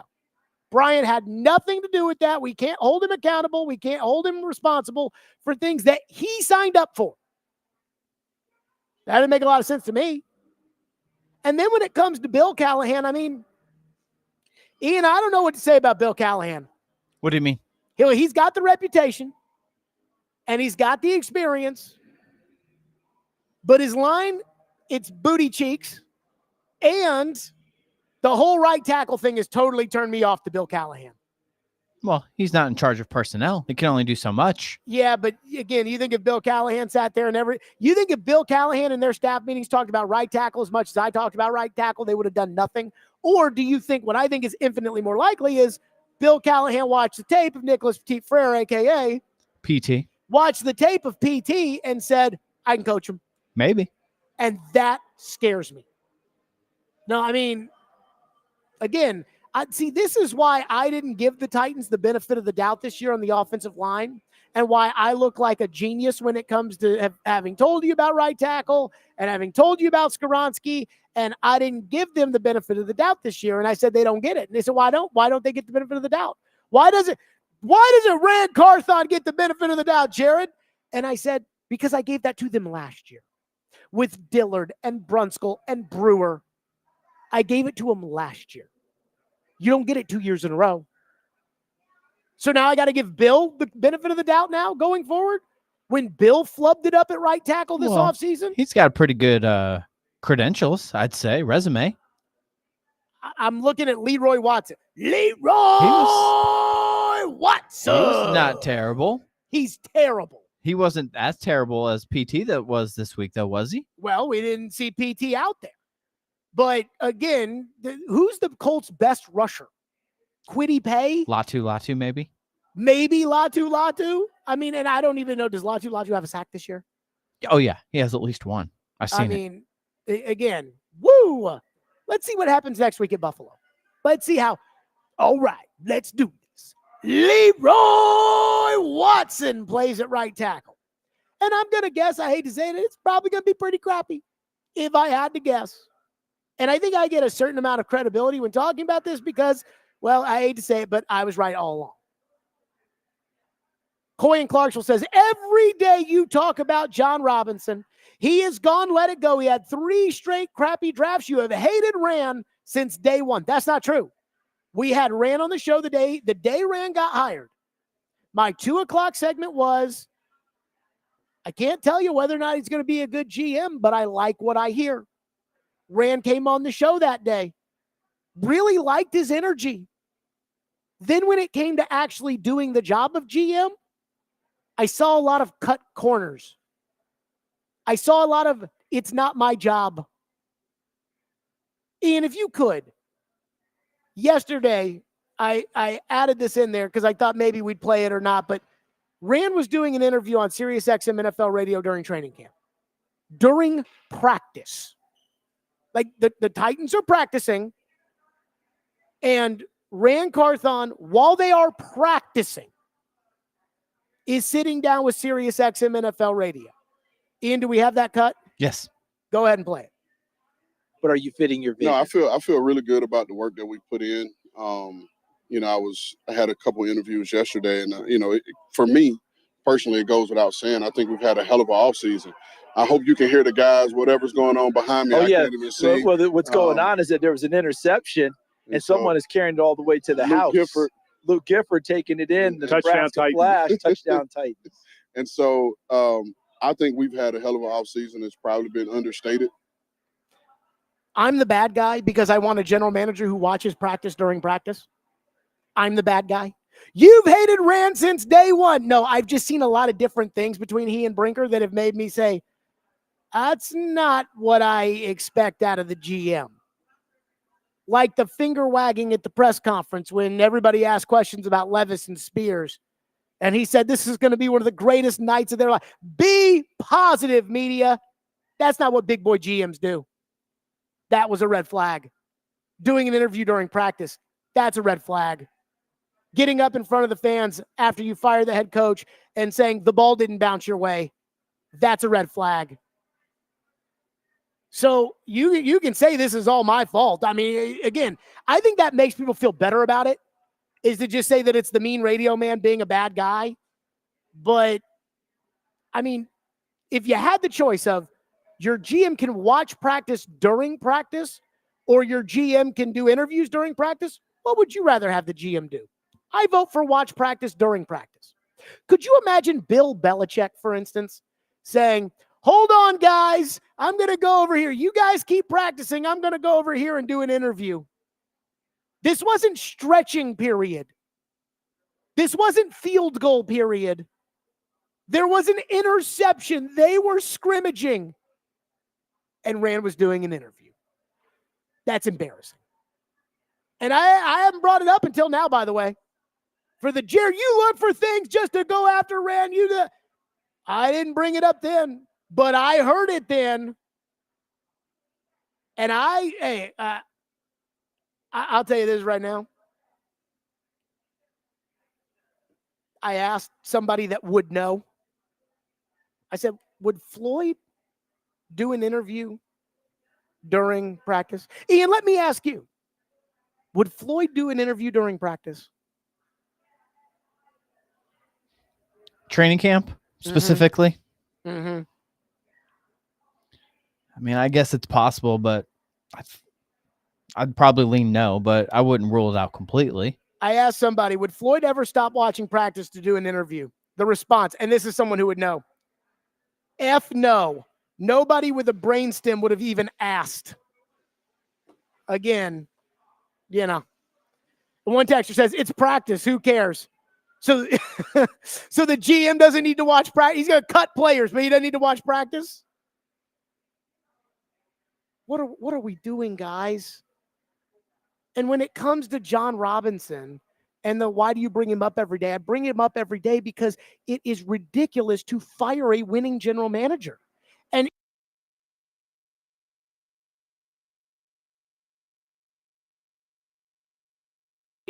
these guys are doing 10 times worse. Like, there's no excuse for you guys make every excuse for these guys in the book, but everything the other guy did, which was infinitely better than these guys, wasn't good enough. That's why I keep bringing it up. If you've got an issue with John Robinson and you thought he should have been fired, that's different. But you can't defend what's going on now at the same time, and that's the problem. So, again, you want to know why you suck. I tell you the reasons you suck, and then you get mad at me. Trevor Maddux joins us next here on the program. We will talk to Trevor about the state of the Titans. Is there any hope for Will Levis? Plus, we will go over these college quarterbacks because I know everybody was talking about Cam Ward and Shador and what does Trevor think fits the Titans best? We'll get into that with Trevor right now. We'll do it. Stillman and Company, 102.5, 106 for the game.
Stillman and Company. Hey, Preds fans, don't miss tomorrow night's Smashville live show at Brewhouse South in Cool Springs at 6 o'clock. Predator star players up close and personal. The guests will be Philip Tomasino and Yuso Parsonen. Autographs and pictures available. That's tomorrow night at Brewhouse South in Cool Springs. And on your home of the Nashville Predators, 102.5 The Game. Trevor Maddich joins us now, presented by Houston Clinic Orthopedics, when experience matters. Trevor, how bad is it with the state of the Titans? How bad is Will Levis? And is there any hope or reason to keep playing him? The floor is yours, my friend. The only reason to keep playing him right now is because you think he has a chance to develop into your future at quarterback, and you want to see if he can play through his problems. That's the only reason to keep playing him. And the problem is that not only are you losing games because of him, because of bad turnovers, not just turnovers, but bad turnovers. But after a while, the team is going to look at the coaches in the front office, and they're going to say, well, what are we doing here then? If all we're doing is working through problems of a guy that hasn't shown that he can get through those problems because he keeps making the same mistakes over and over again, apparently, then why are we working like crazy in trying to win games and trying to do everything we can to pull this team out of the fire when you're not giving us a chance to pull this team out of the fire by playing the best guys at the best position for each position? Now, they know that when you have a young quarterback, meaning the locker room, when you have a young quarterback, there is some slack given to the coaches that guy's going to make some mistakes, and we're going to work through those mistakes because of the bright future. But at this point, when you've lost all these games and you've got a couple tough ones on the way, and the young quarterback keeps on making similar mistakes, then it creates a culture in the locker room that's very hard to overcome. And so at this point, can Will Levis be that guy? Yeah, I guess he can. But the first thing I need to see from him is that he is making the mistakes that got him to this point less and less often. And so far, I have not seen that from him. Trevor, after the game was over, Will Levis threw that terrible interception on the left side, or I guess on the right sideline in the fourth quarter. He was asked about it after the game, said first that Skoronski got pushed into him. Then he said that the injury he was recovering from made it hard for him to throw that ball down the field. Brian Callahan, asked about it Monday, said that in practice, every indication was his arm was okay and that he was good enough to make every throw he would have been asked to make. My question for you is, what does it tell us about Will Levis? You're a football guy. What does it tell us about Will Levis that he was willing to get up there and say, oh, yeah, my arm's not 100% when I threw that interception? He shouldn't have said that. I understand that he would want what he considers to be the truth out there, but that's for the coach to say. It's not for the player to say. The biggest reason for that is, forget about what the fans think about him. That's mildly interesting, but it doesn't affect his ability to help the team win. But players watch their quarterback. They listen to what the quarterback says publicly. And if the quarterback is not taking responsibility for things, if the quarterback is throwing teammates under the bus and pointing fingers, then it makes it very difficult for that guy to lead. That's what happened to Zach Wilson with the Jets. He was the second pick in the draft, all the talent in the world, but he didn't handle the press conferences very well. And when he struggled on the field, his teammates looked at the way he answered those questions and finally stopped believing in him as a leader. And so now he's a Denver Bronco. And that's the thing that Levis has got to avoid. But it's also up to the coaches to make sure that if there are things that are true, that they're the ones who say it. Now, what happened on that play? Skoronski didn't get driven into him. There was a line stunt on Skoronski's side on the left side. And Skoronski's man went out as the drive man into the gap between Skoronski and J.C. Latham, the left tackle. And Latham's guy looped around inside of Skoronski. Well, normally what you do is Latham will step inside and pick up Skoronski's guy, and Skoronski will then slide inside and pick up that looper. Well, Skoronski tried to slide inside, but the drive man grabbed Skoronski's jersey and held him so he couldn't slide in there. That is a foul. That should have been called in this play. And in this game, the officials in this game are not why the Titans lost, but they made a bunch of really ticky-tack holding calls. One of them was against Skoronski. They made a ticky-tack defensive pass interference call against Snead, I thought. Well, this wasn't ticky-tack. This was grab the guy's jersey and hold him, which materially affected the play.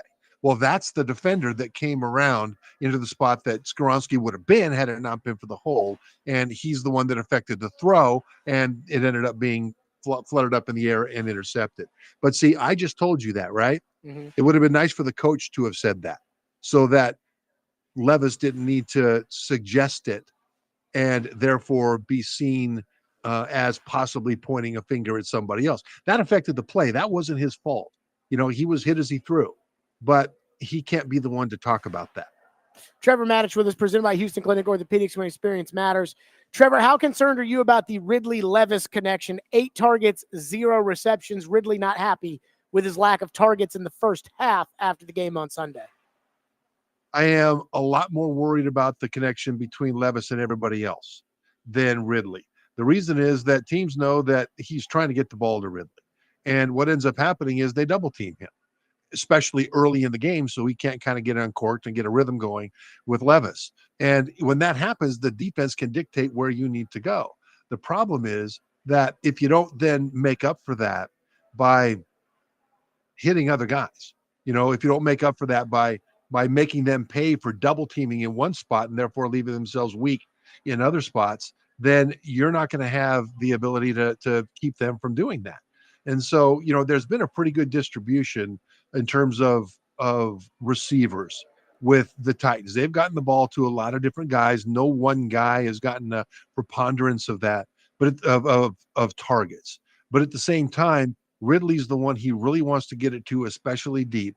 And the fact that he's not able to make defenses pay by being even more effective to other guys in the passing game is what hurts here. And it frustrates Ridley. I mean, he spoke out. You normally don't hear guys speak out quite that directly, that they're not getting the ball enough or they're not getting the ball early enough. And the reason you do that is because, you're sending a message to the coaching staff, to the whole organization, to the quarterback, to everybody that, hey, I'm here. You got to use me. That message should not be sent publicly, but it gets sent publicly when the frustration gets to that level. And then you've got to wonder, okay, well, what's going on behind closed doors if the frustration is bubbling into the public domain and not just being kept private? Trevor Maddich is with us on the program. Trevor, do the Titans have just a Will Levis problem, or are their problems deeper than just the quarterback right now? Well, they're deeper than just the quarterback, but that is the main problem. Because when you look at this roster, it is clearly an improved roster over last year. Is it though? The Derrick offensive Henry line, right now is running for 117 yards a game in Baltimore. yes, but while nobody's Derrick Henry, Tony Pollard is a really good running back. He's doing great things for them, both as a runner and as a receiver, and also as a blocker. And so I don't think you can say that the running back position for the Titans is a real problem now that Henry's gone. Maybe it's not Henry, but it's not a problem. Pollard's really good. And going forward, I think he'll remain good longer because Henry, he's been keeping this up, and how long will he be able to?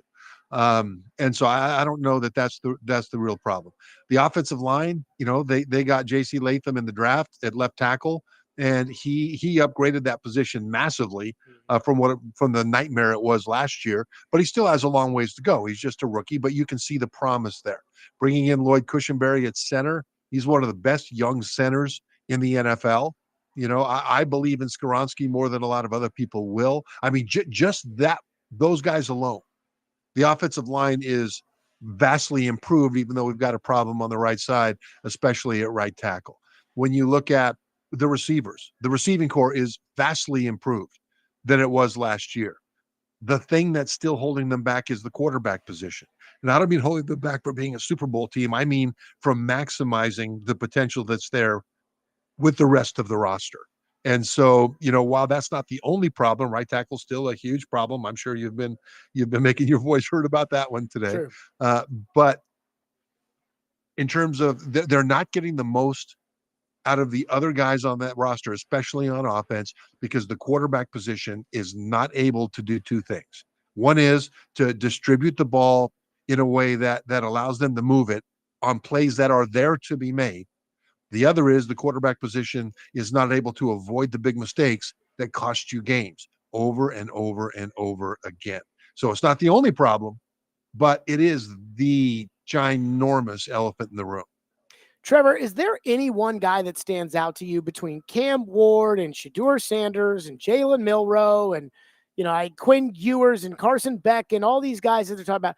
Is there any one guy that stands out to you that you think could be a franchise-saving quarterback? Because that's really the only thing that Titan fans have to hope for, given the team's continued commitment to Levis, is to end up with the top pick and take Jaden Daniels of next year.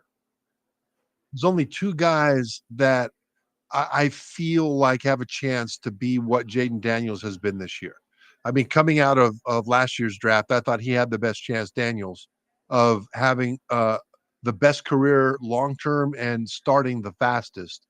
And because of his things that he can do, physically, and then his mental makeup and things like that. And he has done those things.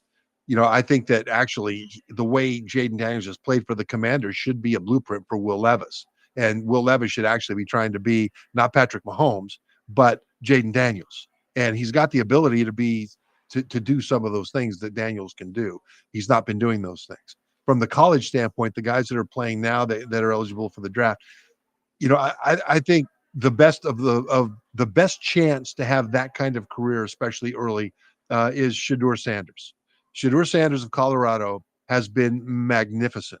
He has had really poor protection. He has not had a running game, but when he has had protection in the pocket, he has shown that he is a precision timing passer. And when the pressure breaks down, he has shown the ability to perform under pressure, on the move, throwing while he's about to get hit accurately, repeatedly. The one thing he can do is manage the pressure in the pocket a little bit better before he leaves. Sometimes he'll bug out, out the back of the pocket when he really should be stepping up in the pocket. But those are things that can easily be coached. I think Shedeur has the best chance, and I would put in that same category Cam Ward of Miami. Cam Ward has shown the ability to play his best football under pressure, both with the defense pressuring his throws and pressure of the clock. I mean, he brought them back on basically a miracle comeback against Virginia Tech. And then the next week, he brought them back on a miracle comeback against Cal. And, he to be able to execute under those circumstances tells you a lot about a quarterback, and Cam Ward can do it. The thing he has to be careful about is not trying to be a hero. He's got that college quarterback syndrome where every play has to be a big play. Every play has to win him the Heisman. And he gets in trouble when he does that. When he doesn't do that, I think he's a very good quarterback. Everybody else has potential when you talk about the top quarterbacks coming out in the draft, but they've also got some definite deficiencies that you would need to feel comfortable you could coach out of them before you'd say that they have a good chance to be successful early. Vandy, the Vols, and what's up with Nico? That's next with Trevor, who presented by Houston Clinic Orthopedics, when experience matters, on Stillman & Company, 102.5, 106.3 The Game.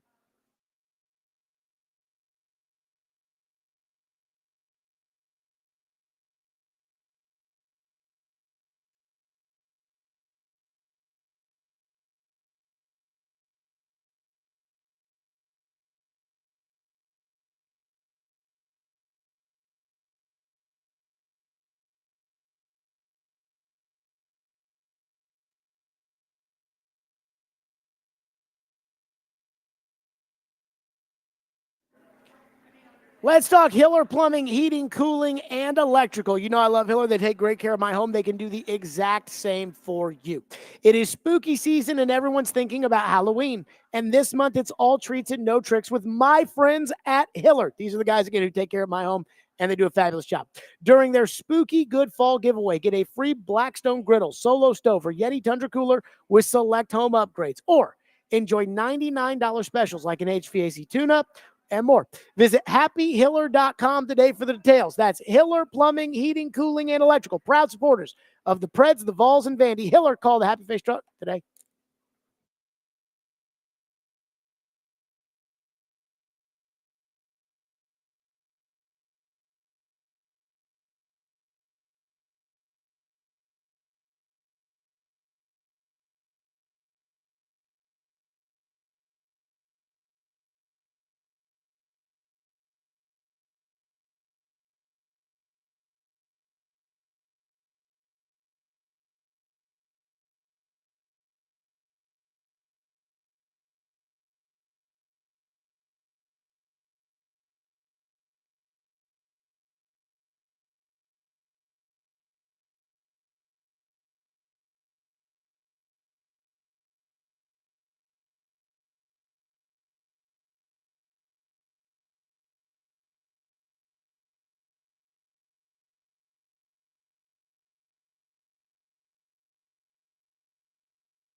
Be caller number 5 right now at 615-737-1025. You want a 4-pack of tickets to the Nashville Ballet's performance of Dia de los Muertos, which means Day of the Dead, at the Martin Center for Nashville Ballet on Sunday, October 20th at 11 a.m. Good luck on that. Trevor Maddich is presented by Houston Clinic Orthopedics, when experience matters. Trevor, what in the world is wrong with the Vols? They stink on offense and defense, okay, but that should have never been, given the state of Florida after the embarrassment of the Arkansas loss, that should have never been a game for a team that's a legitimate contender, and it went to overtime. What's wrong with the Vols?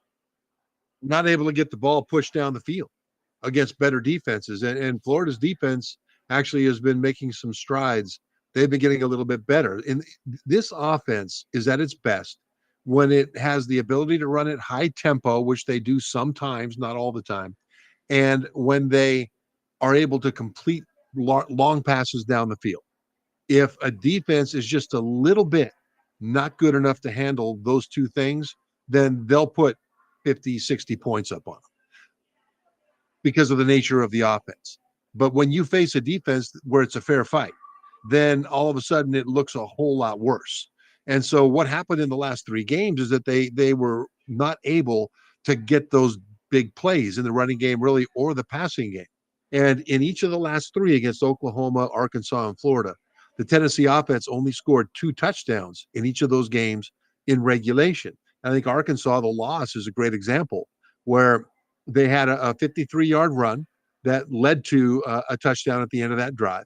And then they had another drive, that their only other touchdown drive against Arkansas, featured 2 personal foul penalties or unsportsmanlike conduct penalties against Arkansas in 3 plays. So that was sort of the effect of having a big play on offense. They went down and scored a touchdown on that. Other than that, their only other really big play was like a 41-yard pass play at the end, but they ran out of time at the end. So it's the lack of the big play that is causing the problems. And I think part of it is that they don't believe that in Nico as much as maybe we thought they did. You know, you look at the Oklahoma game, and he only threw it 21 times. They ran it like 50 sometimes against Oklahoma. Oklahoma has one of the best defenses in the country in terms of disruption and havoc and creating turnovers and things like that. Well, in those 21 pass attempts, Nico was strip sack fumbled twice, and Oklahoma recovered both of them. I mean, that's 1 out of 10 dropbacks. He lost the ball in the pocket to a fumble. And so these are things that I think might have hurt his confidence a little bit. And it all adds up to, if you don't have the big plays, they're not going to get the big points. Trevor, why is Vanderbilt so good? And was Saturday confirmation? Look, I know they lost to Georgia State, but was Saturday confirmation that Vanderbilt is legit in the SEC? This is a completely different Vanderbilt team than we've seen, where they just have had so many holes in the roster in the past that even when they've had good individual players, they weren't able to stop the dam from bursting, in any given half of football. And we saw that happen over and over again. This Vanderbilt team is better. The defense is better, but the offense is light years better. Part of the reason is they've improved the offensive line. Against Alabama, they pushed Alabama's defense around with the Vandy offensive line. And you're not used to seeing that. You're not used to seeing anybody push Bama's front 7 around, especially not Vandy, but they did. But then especially as Diego Pavia, the quarterback. He has been a revelation.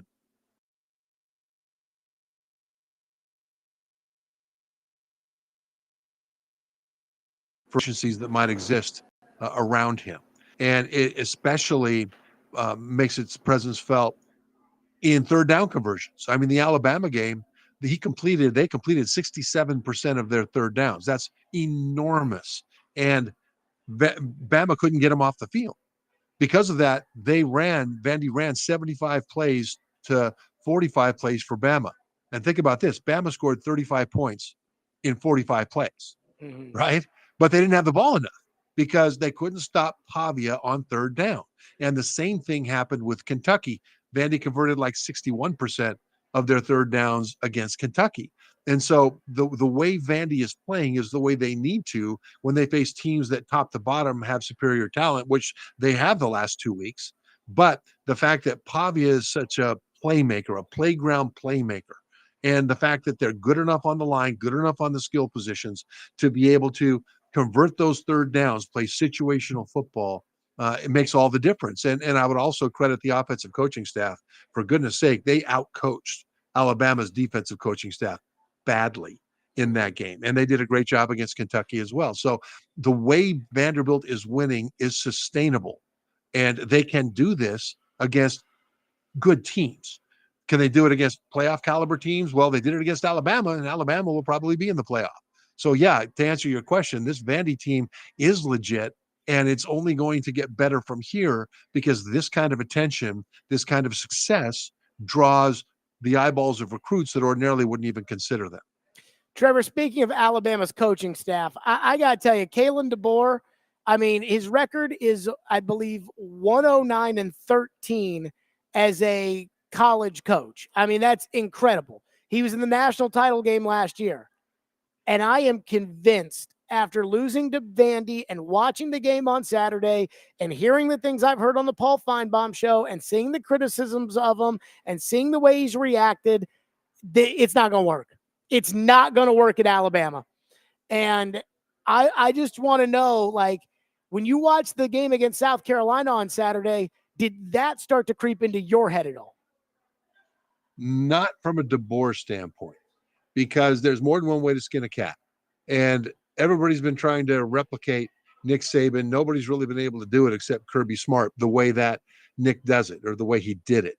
At the same time, there's other very successful coaches that do it differently. So you don't have to be like Nick Saban and have everything be an iron fist around every aspect of a student athlete's life. And what we see with Alabama is that that iron fist has relaxed and players are allowed to be a little more loose. I don't want to say have fun like they weren't having fun before, but have fun as long as they prepare like they ought to prepare. And over the course of his career, DeBoer has shown that he can allow players to have fun and still get them focused in when they need to be focused in preparation and in games. The problem is this Alabama team has lost some of that focus in preparation and in games. And I think you see that with the amount of trash talk they do to opponents. I mean, we're not used to seeing that under Nick Saban, but we're seeing a lot more of it now. Is that bad? Do they lose because of that? Not necessarily, unless it's distracting to you.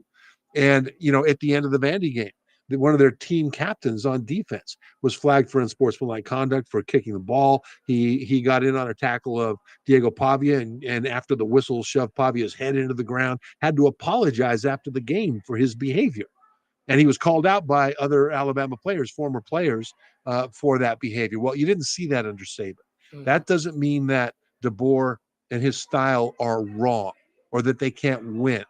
But it means right now, these Alabama leaders in the locker room are not adapting very well to the new style to make sure that their teammates and they themselves stay focused with an iron fist during the moments of practice and in the games that they need to stay focused. Quickly for you, last one. Who wins on Saturday, Alabama or Tennessee? I think Alabama wins because they're more experienced at quarterback. Jalen Milroe, is more experienced than Nico.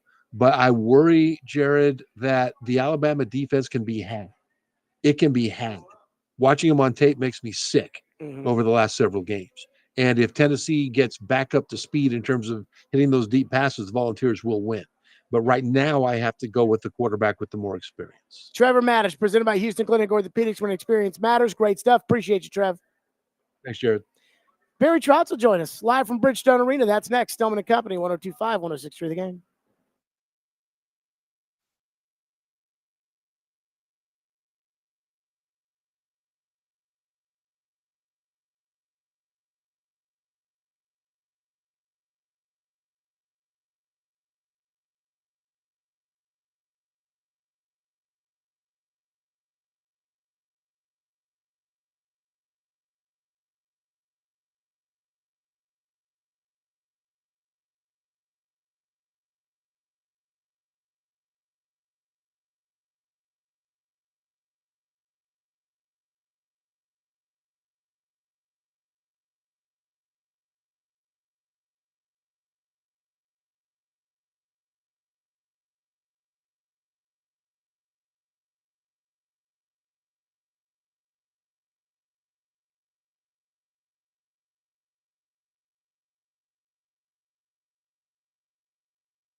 Stillman and Company, 1025, 1063 The Game, streaming live on Twitter, Twitch, YouTube, and Facebook Live. We are live from the Busy Bee Plumbing, Heating, and Air Conditioning Game National Studios. It is 5 o'clock on a Tuesday.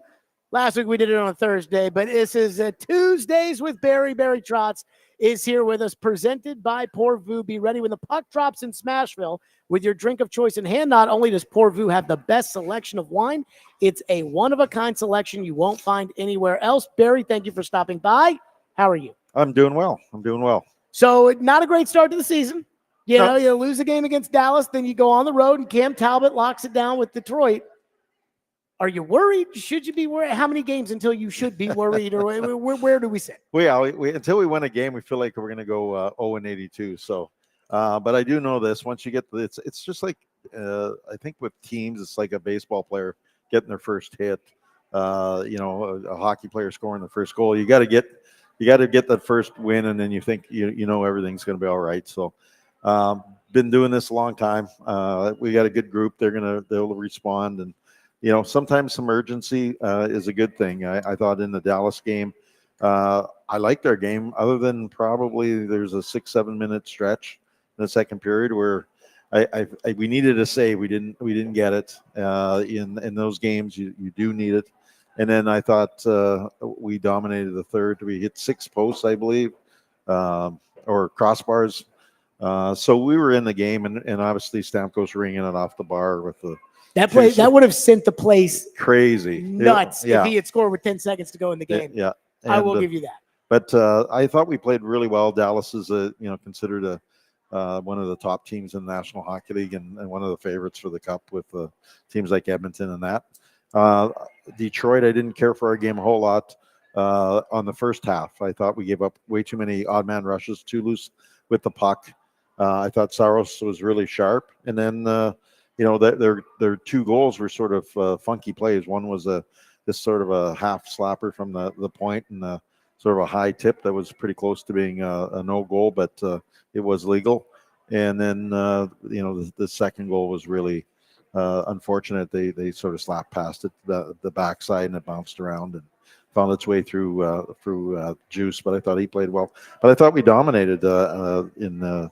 The second half of the game. After you take away about the 6 minutes into the second period, I thought we dominated. And the one thing I'd like to see us is get a little more traffic. I thought we're trying to pass the puck into the net, and we're going to need some production. There's reasons we brought guys in. They're going to have to produce a little bit for us to give us good balance. I thought O'Reilly's line looks like they still got chemistry, and the other lines need to find their chemistry, and they haven't found it yet. So. I'm not that worried, but I don't want to get dug in a hole here and then try to dig ourselves out. We did it last year, but we're not going to do it every year. So I'd like to get a win, especially at home. Home records for me is one area that we need to improve. Last year it wasn't good enough. I know we're a good team on the road, so we got lots of pieces. So I'm not worried yet, but I always say the most important game after a loss is the next game. I think every coach says that. Yeah, in every sport. but I really believe in it because, we play every second day and, you lose 1, you lose 2, and then all of a sudden you lose 3, 4. Sure. Now you're in 1. So I just like to get our first one for our fans here tonight, and then I think we'll be fine. What do we make? You brought up the lines kind of all getting together and gelling, and Cole Smith up there with Stamkos and Marchessault. What do we make of that? And kind of feels to me like you have 5 top 6 forwards, and you're trying to find the 6th. And how did we land on Cole Smith? Well, I think one thing that Smitty does is he drives lines. He gets and hunts pucks. That's something that Bruno preaches. And I think with Stammer and Marchie, they're more finishers, playmaker type guys. So they really look for that one guy that maybe can do that. I did that for a number of years. You remember guys like Jarrett Smithson would be, playing on the second line. He was there just to get pucks and get some pressure and let the more highly skilled guys do their thing with when he retrieved the puck. So it's something that I think Bruno's looking to do. But Bruno's really will move people around. You saw it last game in Detroit. I mean, Marchessault and Stamkos had 4 different centermen. So he's still trying to figure it out. Last year, If you look at it, we did the same thing. A lot of times we were trying to figure it out, and then you start to find. I always say pairs that really work together. Maybe at some point, maybe the Stamkos Marchessault doesn't work, and we go into like more of a 4-line team. I don't have the answer, but I'm going to leave that up to Bruno to figure out. And he's a really sharp hockey guy, and we've got a good group, so they'll get it figured out. What does that mean for Tommy Novak? Because I remember when the day that you signed Stamkos and Marchessault, and kind of the big question was, well, where are these guys going to play? And, it's easy to say the first three, okay, we know, Forsberg, O'Reilly, Nyquist, they're going to. Yep.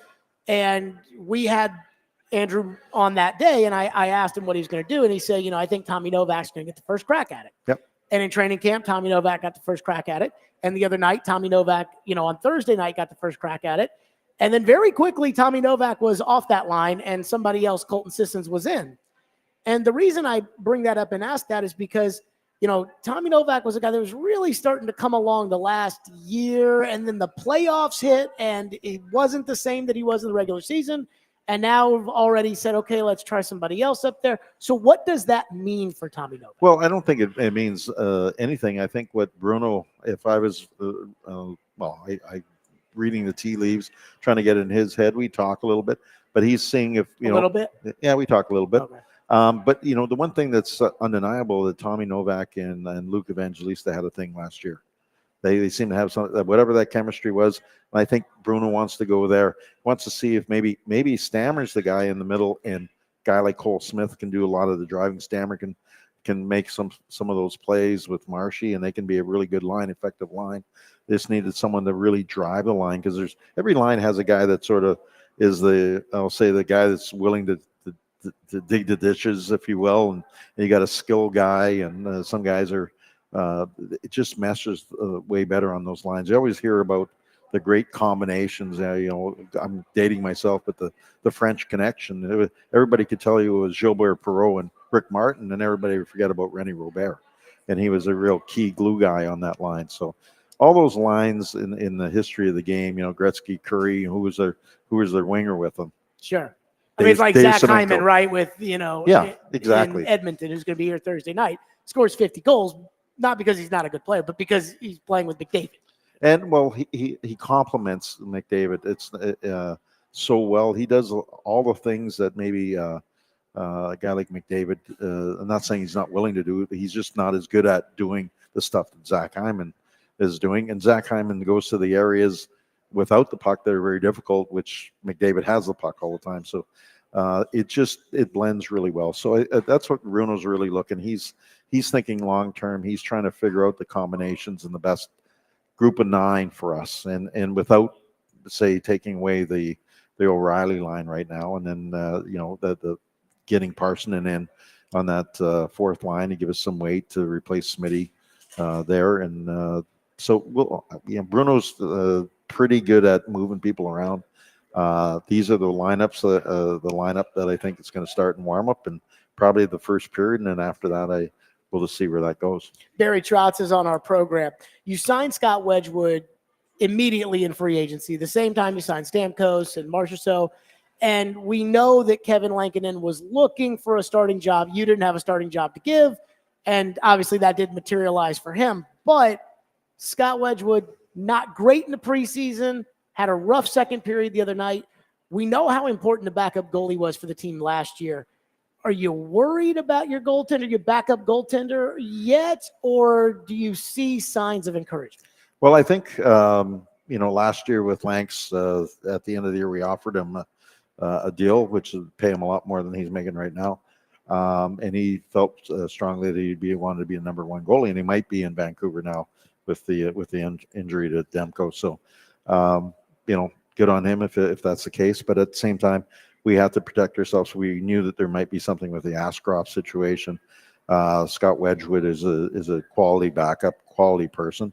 And anytime you switch over teams, goaltending coaches, all that, it's different for him. He's the first time probably in a few years that he's been on a 2-year deal, not a 1-year deal. There's a lot of stuff going on. And we haven't played great. I don't think he's had a great training camp for what we would expect and what he would expect. So, but I do know the quality of the person. I know the quality of the goaltender that he is, and I know the quality of the goaltending coaches that we have. That I'm not too worried. But I think from the goaltending standpoint, the backup goalie, you got to get 10 wins a year, at least from your backup goalie. That's something that I always believe. That's the minimum that you. If you're going to be a playoff team, you got to get 10 wins from your backup goalie. So I'm very. I know Scott can do that for us, so I'm really not that worried. But it wasn't. He didn't have a great training camp for what I think he expects and I expect. But I know the person. He's going to be just fine. Barry Trotz is with us in the program. Tomasino and Parson, two guys that last year started up with the big club, got sent down to Milwaukee.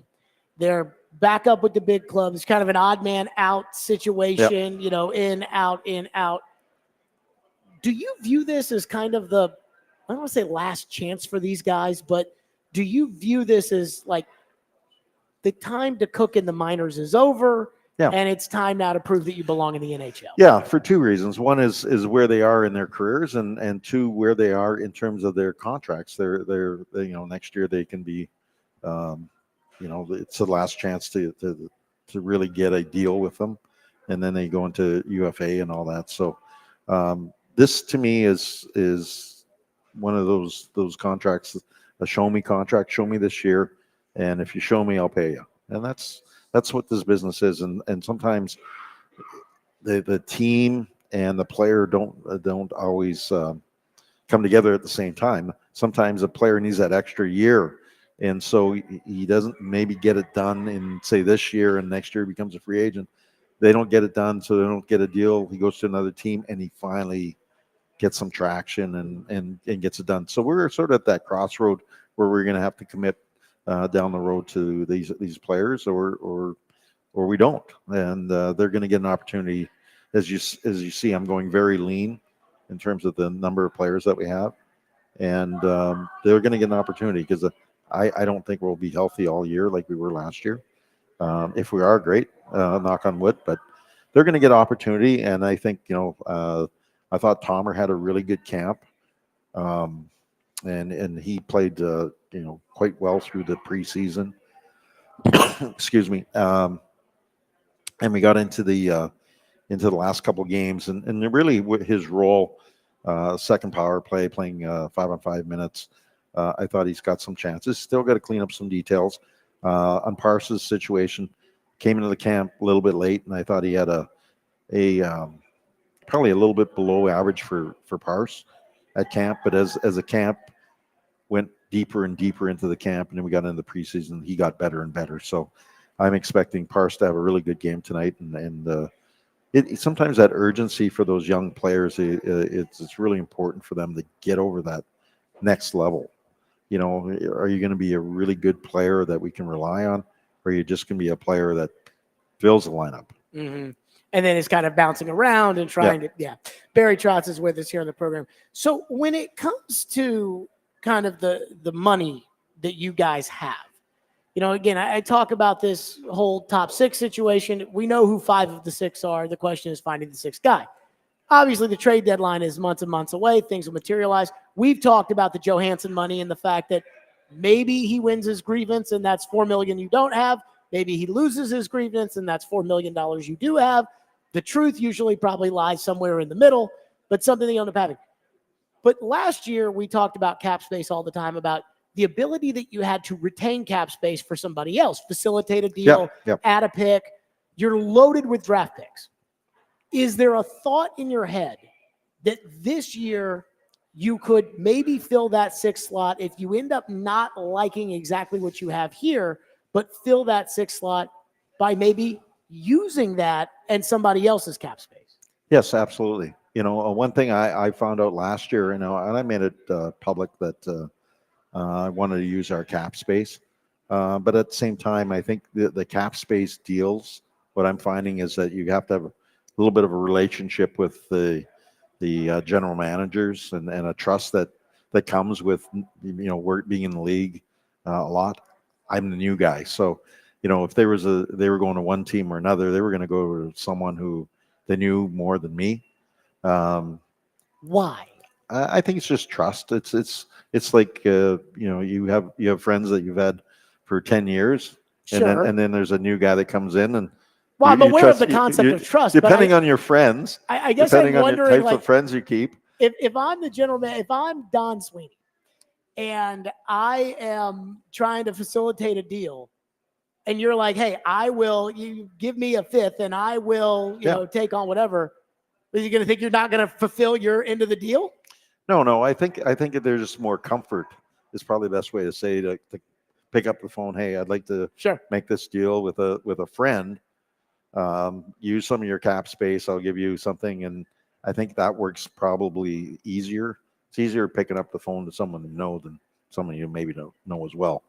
That's just natural. So, do you feel better about that this year, though, given your spot in the league, and having been around now for a year? I do. I think it takes some time. Just like anything, I have some relationships that there's general managers you talk to probably 3 times more than other general managers because don't have matches or there's not a lot of common ground on some things. But I feel comfortable every time, every day that goes by, you feel more comfortable in the league.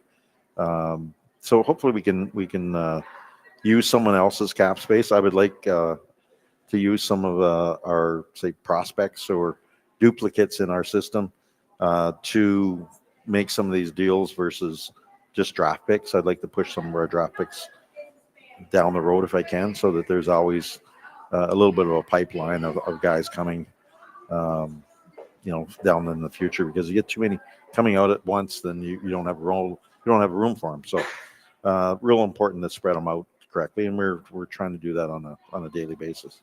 How do you feel defensively? We had talked when you guys signed Brady Shea about the potential for a shutdown pair of Yossi and Shea together. You guys kind of mixed it up a little bit.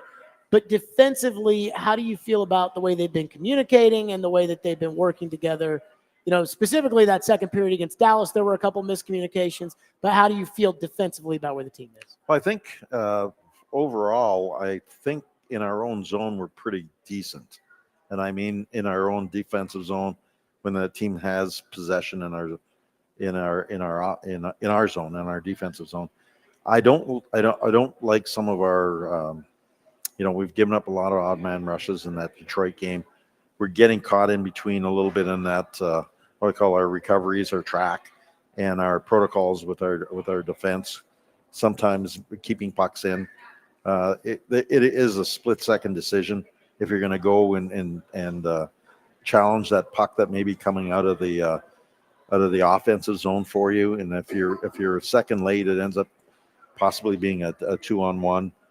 We've got a situation where we went down the pinch. We did a really good job of shortening, but we let the guy go by us when he shortened, and that it should have been a 2-on-2 situation and ended up being a 3-on-2 situation because we didn't get any skin on our pinch. Mm-hmm. And so just little things like that sometimes when I'll just say, if you're a fan and you don't know all the smaller details that go into some of these protocols within a system and some of the thought processes, it just looks like, there's a odd man rush. How'd that happen?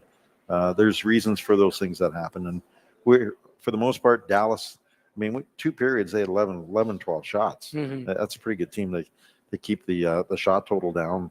We did the same thing at Detroit. I thought they were more dangerous, Detroit, just on the rushes. They had the odd man rushes that were failed chances, didn't get a shot, but they looked dangerous, and they become dangerous. And that part I didn't like. But for the most part, our defensive game, especially when you come into the defensive zone, we've been pretty decent for this early in the year. Usually you get running around a little bit. So we'll see how we are tonight. Seattle's got a really good team. They're a deep team. They can skate. They can bring it from the back end. So they're a well-rounded team. Dangerous as all heck. So we'll have our hands full. This league is a bear sometimes, and every game's a challenge. So I do want to ask you about Thursday night's game, just because I have you here now. Barry Trotz is with us. Edmonton comes in here. Yeah. McDavid, Draisaitl. 2 bounces away from winning the cup last year? Yeah. At the very, very end. Do you get excited? Like when you would coach, would you get excited when you go up against a great generational player, the caliber of a McDavid, or is it daunting given how good this guy is, especially how good those guys are when they play here? Well, I think, when they play here, I think we are. I told you last year before the first game here, Oh, I yeah. said off the air, I said, these guys just crush you every time. He said, everybody's been saying that. And I think, this year or tonight, I think we feel good. And you guys lost like 7-1 because those guys are just unstoppable. Yeah, it seems in this rink last year they were unstoppable. We went to Edmonton and they were very stoppable. I think we won both games there. So go figure it out. I don't know. I would say when I was behind the bench and I saw McDavid, I was like, I'm watching this guy all game. I'm going to make sure that I got my best guys against them, and I respect them. And I as a coach, you fear what they can do to your team, and so you try to prepare your guys as best. But at the end of the day, they're so gifted. They're such good players that even as a coach, you admire what they can do, even if they're doing it to you and your team. They're special. They're elite. They can do things that I couldn't even imagine doing, years ago. How much fun is it when you get to coach one like you did with Ovechkin? It's fun. It's fun. You always know that you've got the advantage. You've got that one piece that no one else has, and it's huge. It's huge for confidence for a team. Yeah, if you have a game breaker like an Ovi or a Sid or McDavid, these guys they give your team so much confidence. They lead the way. They're not scared of, we're in a slump, we got to get out of it. Players, like those guys, they go, don't worry, guys. You do your part. I'm gonna take the be the lead dog here, and you just follow my lead. And usually you do pretty well. It's the other players that don't want to take the lead is the ones that you never win with. So I always want those players that are up for those challenges. Barry Trotz, presented by Portvue on the program. Barry, good luck tonight. Good luck Thursday, and we will talk next week. Thanks. We'll take any luck that we can get. Stick with us. It's going to be a long season. We got 80 games to go, and we had great crowds. I'm ready to give up now. 0-2, and I'm out. Yeah, you're out. Tap Kidding. out. It's amazing. You look at some of the top teams, Colorado, Edmonton. I feel we're a good team. We're still trying to get on first base. Good luck tonight. All right, thank you. Barry Trotz, as always, presented by Portvue on our program, Tuesdays, 5 o'clock. Stillman and Company, 102.5, 106.3 The Game.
Hey, it's Jared here. I want to tell you about Window Nation. That's right. I absolutely love Window Nation. I had them come out to my home a couple of months ago, and I was like, hey, take a look at my windows. Tell me what I need to do. And they actually said, and I was shocked because I was ready to write Window Nation a check right then and there. And I was shocked because they said, your windows are good. You don't need to update them. But now I've moved into an older house, which means I have older windows, which means I got to give Window Nation a call. And right now, buy 2 windows, you'll get 2 windows free. Plus, you'll pay nothing for 24 months. Hurry up because the sale ends October 31st. Again, buy 2 windows, you'll get 2 windows free, and you'll pay nothing for 24 months. Hurry up because, again, the sale ends October 31st. Schedule an in-home estimate right now. That's right, at 866-90-NATION. Again, that's 866-90-NATION, WindowNation.com. That's WindowNation, WindowNation.com.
This is a defense. They get Kenny Moore back, so he's out there, but a defense that has given up big passing numbers to wide receivers outside the numbers this season. Can Levis and company take advantage of some of that? Levis here, going to take a shot, throws into a crowd, and it is picked. Julian Blackmon with a snatch for Indianapolis. Levis just throwing it up, and Blackmon making the easy pick. Well, Levis, watch Levis at the top of his drop and how long he's staring right here. And then now he's looking here, but now look how long he pats it. He pats it and he pats it and he pats it. That's an eternity. So Blackmon playing center field, he knows as soon as Levis looks that way, if he doesn't launch it and get rid of it, he gives Blackmon too much time to get a head start and break on that pass. A critical error trying to get the ball outside, but he gave him way too much. That was the interception in the fourth quarter. Again, you knew it was coming at some point. And then Will Levis threw that ball, and I tweeted it out. I tweeted out 2 words, Ian, after he threw that interception. Oh, boy. Right over the top. He lollipopped it like a can of corn up there, and Julian Blackmon made a very, very nice catch. But again, it was an easy interception. And I tweeted out 2 words. You want to take a guess what they were? I'm blanking. I said he sucks. Okay. He sucks. And he does suck. Like, I think we can all agree that he sucks. Well, I did not notice this. I listened to the Levis press conference after the game. I listened to Callahan after the game. I listened to Callahan on Monday. I did not notice this until yesterday. Willie Donick. You know, look, it doesn't take a whole lot for Derek to get all worked up, especially about Will Levis. I have yet to hear Adam. You know, Adam is doing a great job. You know, this is the lead of that show. You facilitate with the 2 other guys and then drop in a take. I have yet to hear Adam go off yet. It will come, I know, but I've yet to hear it. But every now and then you get Willie going off. Sometimes it's in response to something that I said. But again, when it comes to Willie, he was going off about this. And when I listened to him say it, I go, oh my God, he's right. He was mad. He was furious, and he was right. And here's what it was. This was Will Levis after the game on Sunday. Again, that terrible lollipop interception because he's a terrible quarterback. This is Will Levis after the game talking about why he threw that interception. That was one of the throws today where I kind of felt the lack of arm strength or whatever, where I feel like on a healthier day, I'm putting a better ball on it on more of a line. So it's frustrating. We were able to get the ball back and still makes an opportunity after that where we didn't make it work. But yes, that's a throw I'd like to have back for sure. That's a throw I'd like to have back. Okay. But then he was, hey, this is a throw that honestly, this is the first time that shoulder, you know, the one I banged up against Miami, the one they gave me the little juicy juice shot, the blue tent, I came out, I had my helmet on. I was like, Coach, I'm ready to go in. And Coach was like, no, you stay out there because you suck. You know, that one, it was because I couldn't throw it. Excuses. And Willie's big point, and he was right, is he's throwing the coach under the bus when he says that. Because I don't care. If you're injured, go sit down. If you can't play, go sit down. Don't go into this game saying, hey, I can play. I can play, Coach. I can play. And then go out there and say, oh, yeah, I screwed up because I'm hurt. This was Brian Callahan on Monday in response to Levis. You tell me if Brian Callahan was a little irked having to answer this question. Everything leading up to the game and in practice and everything felt like he's good enough to make the throws that he needed to make to win the game. And I didn't have any reservations necessarily about that. I didn't think there was any real ill effect. I mean, I knew there was going to be some pain. That's just part of it. I appreciate him trying to manage that and fight through it for his teammates and for our team. I didn't see anything that would have made me feel like he wasn't able or willing to actually be able to play at the level he needed to play at. That throw at the interception, he had pressure kind of in his face, and he couldn't quite get everything into it anyway. I don't know that an arm strength a healthy shoulder would have made much of a difference, truthfully. But, you know, whatever he had to say is how he felt. But I didn't feel anything going into the week that would lead me to believe that he wasn't ready to Whatever he had to say is what he felt, but I don't loser. And Willie's right. Will Levis chucked his coach under the bus. Now, nobody cares because nobody bought it. Will Levis has such little, like the fans and the media and everybody else, there's such little respect for his game right now that, again, he said, like, I listened to the press conference, and you guys know me. I listen to all this stuff, and I listen with these antennas, and I'm like, did he just say that? Oh, my God, we got to bet. I listened to the press conference, and it was one ear out the other on Levis saying, yeah, that was the one where I felt like my shoulder wasn't feeling good, but I still threw it anyways, and it got picked, and, but I got to throw a better ball. And I didn't even think about it because I'm not sitting here saying, oh, well, he's hurt, and no, he's a bum, and I've said it, and so on. But then when Willie brought it up about just this, and Willie, he put his foot down, and he said, you do not get up there and say, oh, well, I wasn't healthy enough to play. And it reminded me of a game last year Brian Callahan was a part of. Cincinnati came in here in week 4. If you remember, Joe Burrow was injured on the first day of training camp with a serious calf injury, and he had to be carried off the field and carted off, and it was, oh, no, Joe's out, torn ACL. Oh, no, they said, no, it's a calf injury. So, okay, calf injury, we can do it.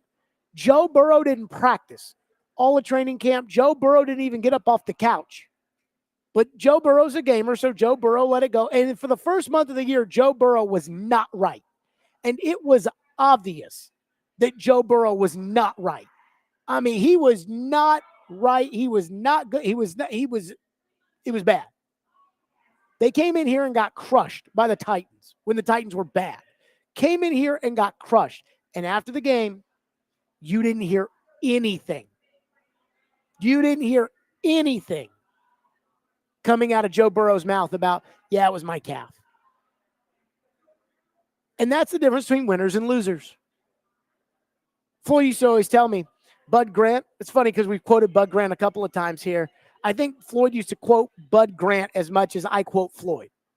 And one time this was when the Predators had made it to the Stanley Cup final. We all watched Pittsburgh play Ottawa in Game 7 of the Eastern Conference Final, and Pittsburgh ended up winning in overtime. And we were doing the show on a Friday. And unbeknownst to me at the time, I had strep throat. I would later go get looked at, find out that I had strep throat, but at this point, I just felt sick.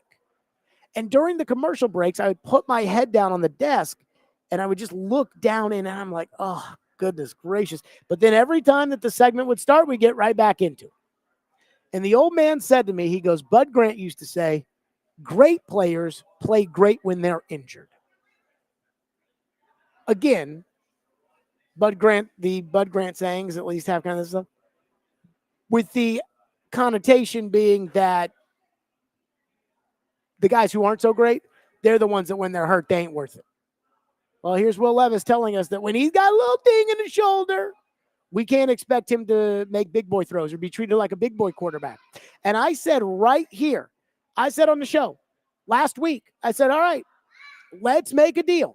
Let's forget about all the stuff that Will Levis has done, all the bad stuff, the miracle flip and the rolling the ball on the ground, and let's forget about all the things Will Levis has done that's bad, but we got to treat him like a big boy quarterback now. So when he throws a stupid interception or he doesn't throw for 100 yards, we look at him and say, big boy quarterbacks throw for 100 yards. Big boy quarterbacks throw for 200 yards. He even throw for 100 yards. So we're going to treat him like a big boy quarterback now. And here he is sitting there saying, oh, yeah, my shoulder on that one, I couldn't throw. It was oh, my God. Oh, my God. This is the stuff that led teams to say, yeah, I'm not going to pick him. I can't pick him in the draft. Teams like Tampa Bay that didn't have a quarterback at the time, Washington didn't have a quarterback at the time. These guys are sitting there saying, nah. And the more he plays, the more that's given to him.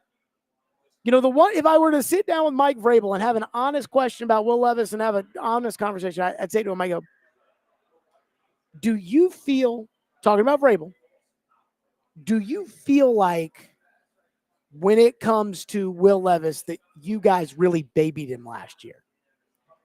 You remember the video? I think it was TD put it out there after the Falcons game where Levis was getting ready to walk into the locker room and Vrabel was having a chat with Levis before Levis went inside. That's babying a young quarterback.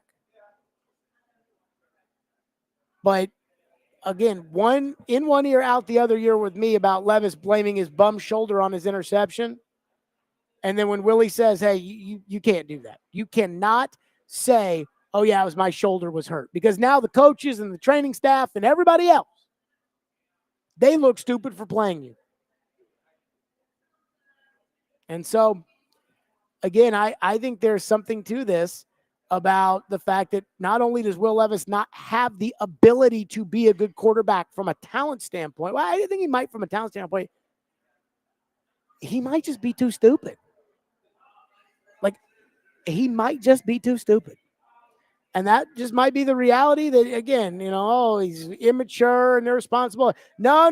Those draft guys, they don't understand. Will Levis spends every second in the building. He was the first one there at training camp. He's doing the things that he thinks a starting quarterback should do. But the leadership that a real starting quarterback shows, Levis not interested in showing that. Because he doesn't know how to do it, because he doesn't have it, because that's not who he is. So, again, I'm not saying bench the guy simply because I don't have a desire to watch Mason Rudolph win 6 games this year, 5 games this year, 4, however many. But, I mean, it's terrible. It is terrible. 615-737-1025. There is something I want to get to, something college football related that we have got to get to here on the program. It's my favorite thing that happened on the Robbie and Rex Road program this morning. So yesterday, we told the story on air. It was relayed to me, Ian, I would say by somebody who would know, right? I guess so. Somebody who would know relayed to me that on Friday's show, I will admit I was worried about the rat poison. I had people that were tweeting me after the Kentucky game on Saturday night, and they were saying, what do you think of the rat poison now, Jared? Well, I think that Vanderbilt overcame it. I'm proud of them. I was worried about the rat poison.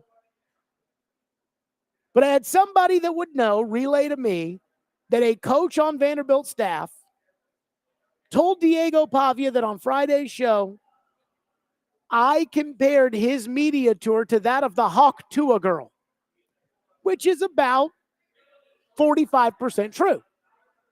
I said, because Diego Pavia released a podcast on Friday, I said, what are we doing with it? Everyone's got to have a podcast.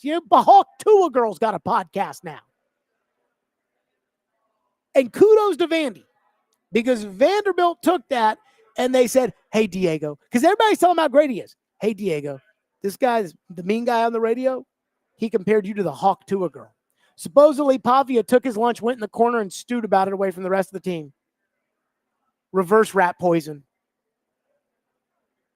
If College Game Day comes here next week and we get to sit down with Coach Saban, I may have to tell Coach Saban about that.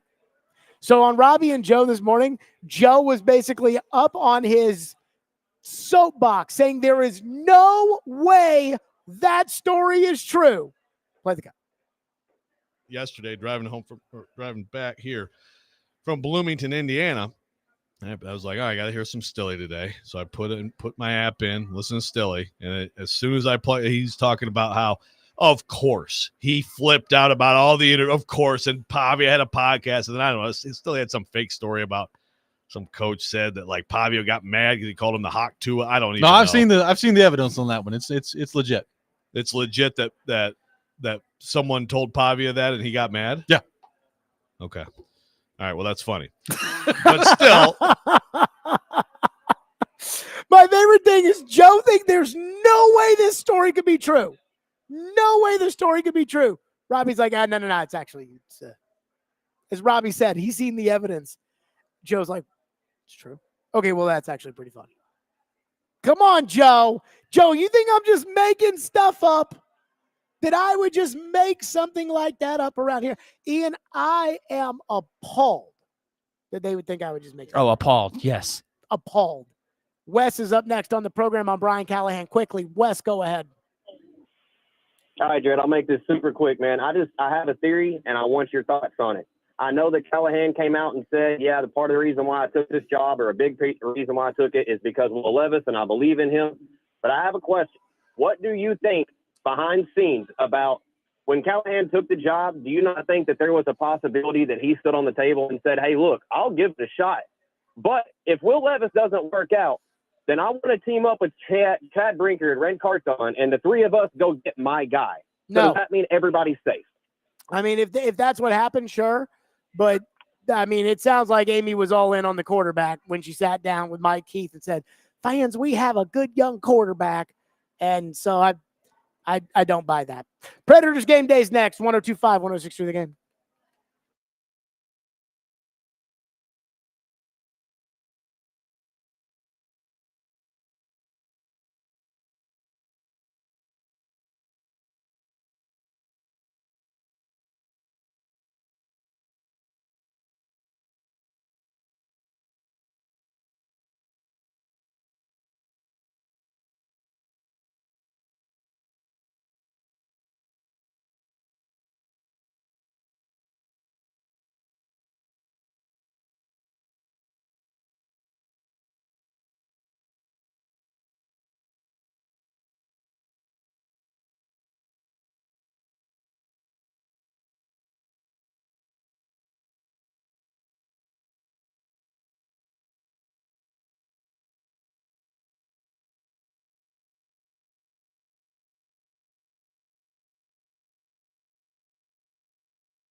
It's hockey night in Smashville. Walk over to Yossi. His one-timer, he scores! Bringing you the keys to victory and the latest storylines surrounding the Nashville Predators. This is Predators Game Day, now on Stillman and Company. Predators Game Day presented by TJ Anderson Homes of Benchmark Realty, online at tjandersonhomes.com. Get your home seen, heard, and sold with TJ Anderson, my realtor. Again, that's TJ Anderson Homes of Benchmark Realty. Predators tonight taking on the Seattle Kraken right here, Bridgestone Arena, 7 o'clock on 102.5 and 106.3. The game, the Kraken are 1-2-0. They enter with 2 points. Predators need a win because they're 0-2-0.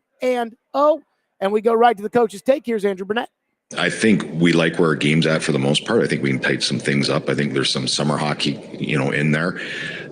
And I wouldn't say desperation, but just like I just said about the goal, like once you get that goal, everything kind of breathes. So I think it's a good opportunity here tonight to play a really good game. I feel if we play we play the first two, we're going to give ourselves a really good chance, and hopefully we capitalize tonight. Tonight is the first of 3 contests between the Predators and the Kraken.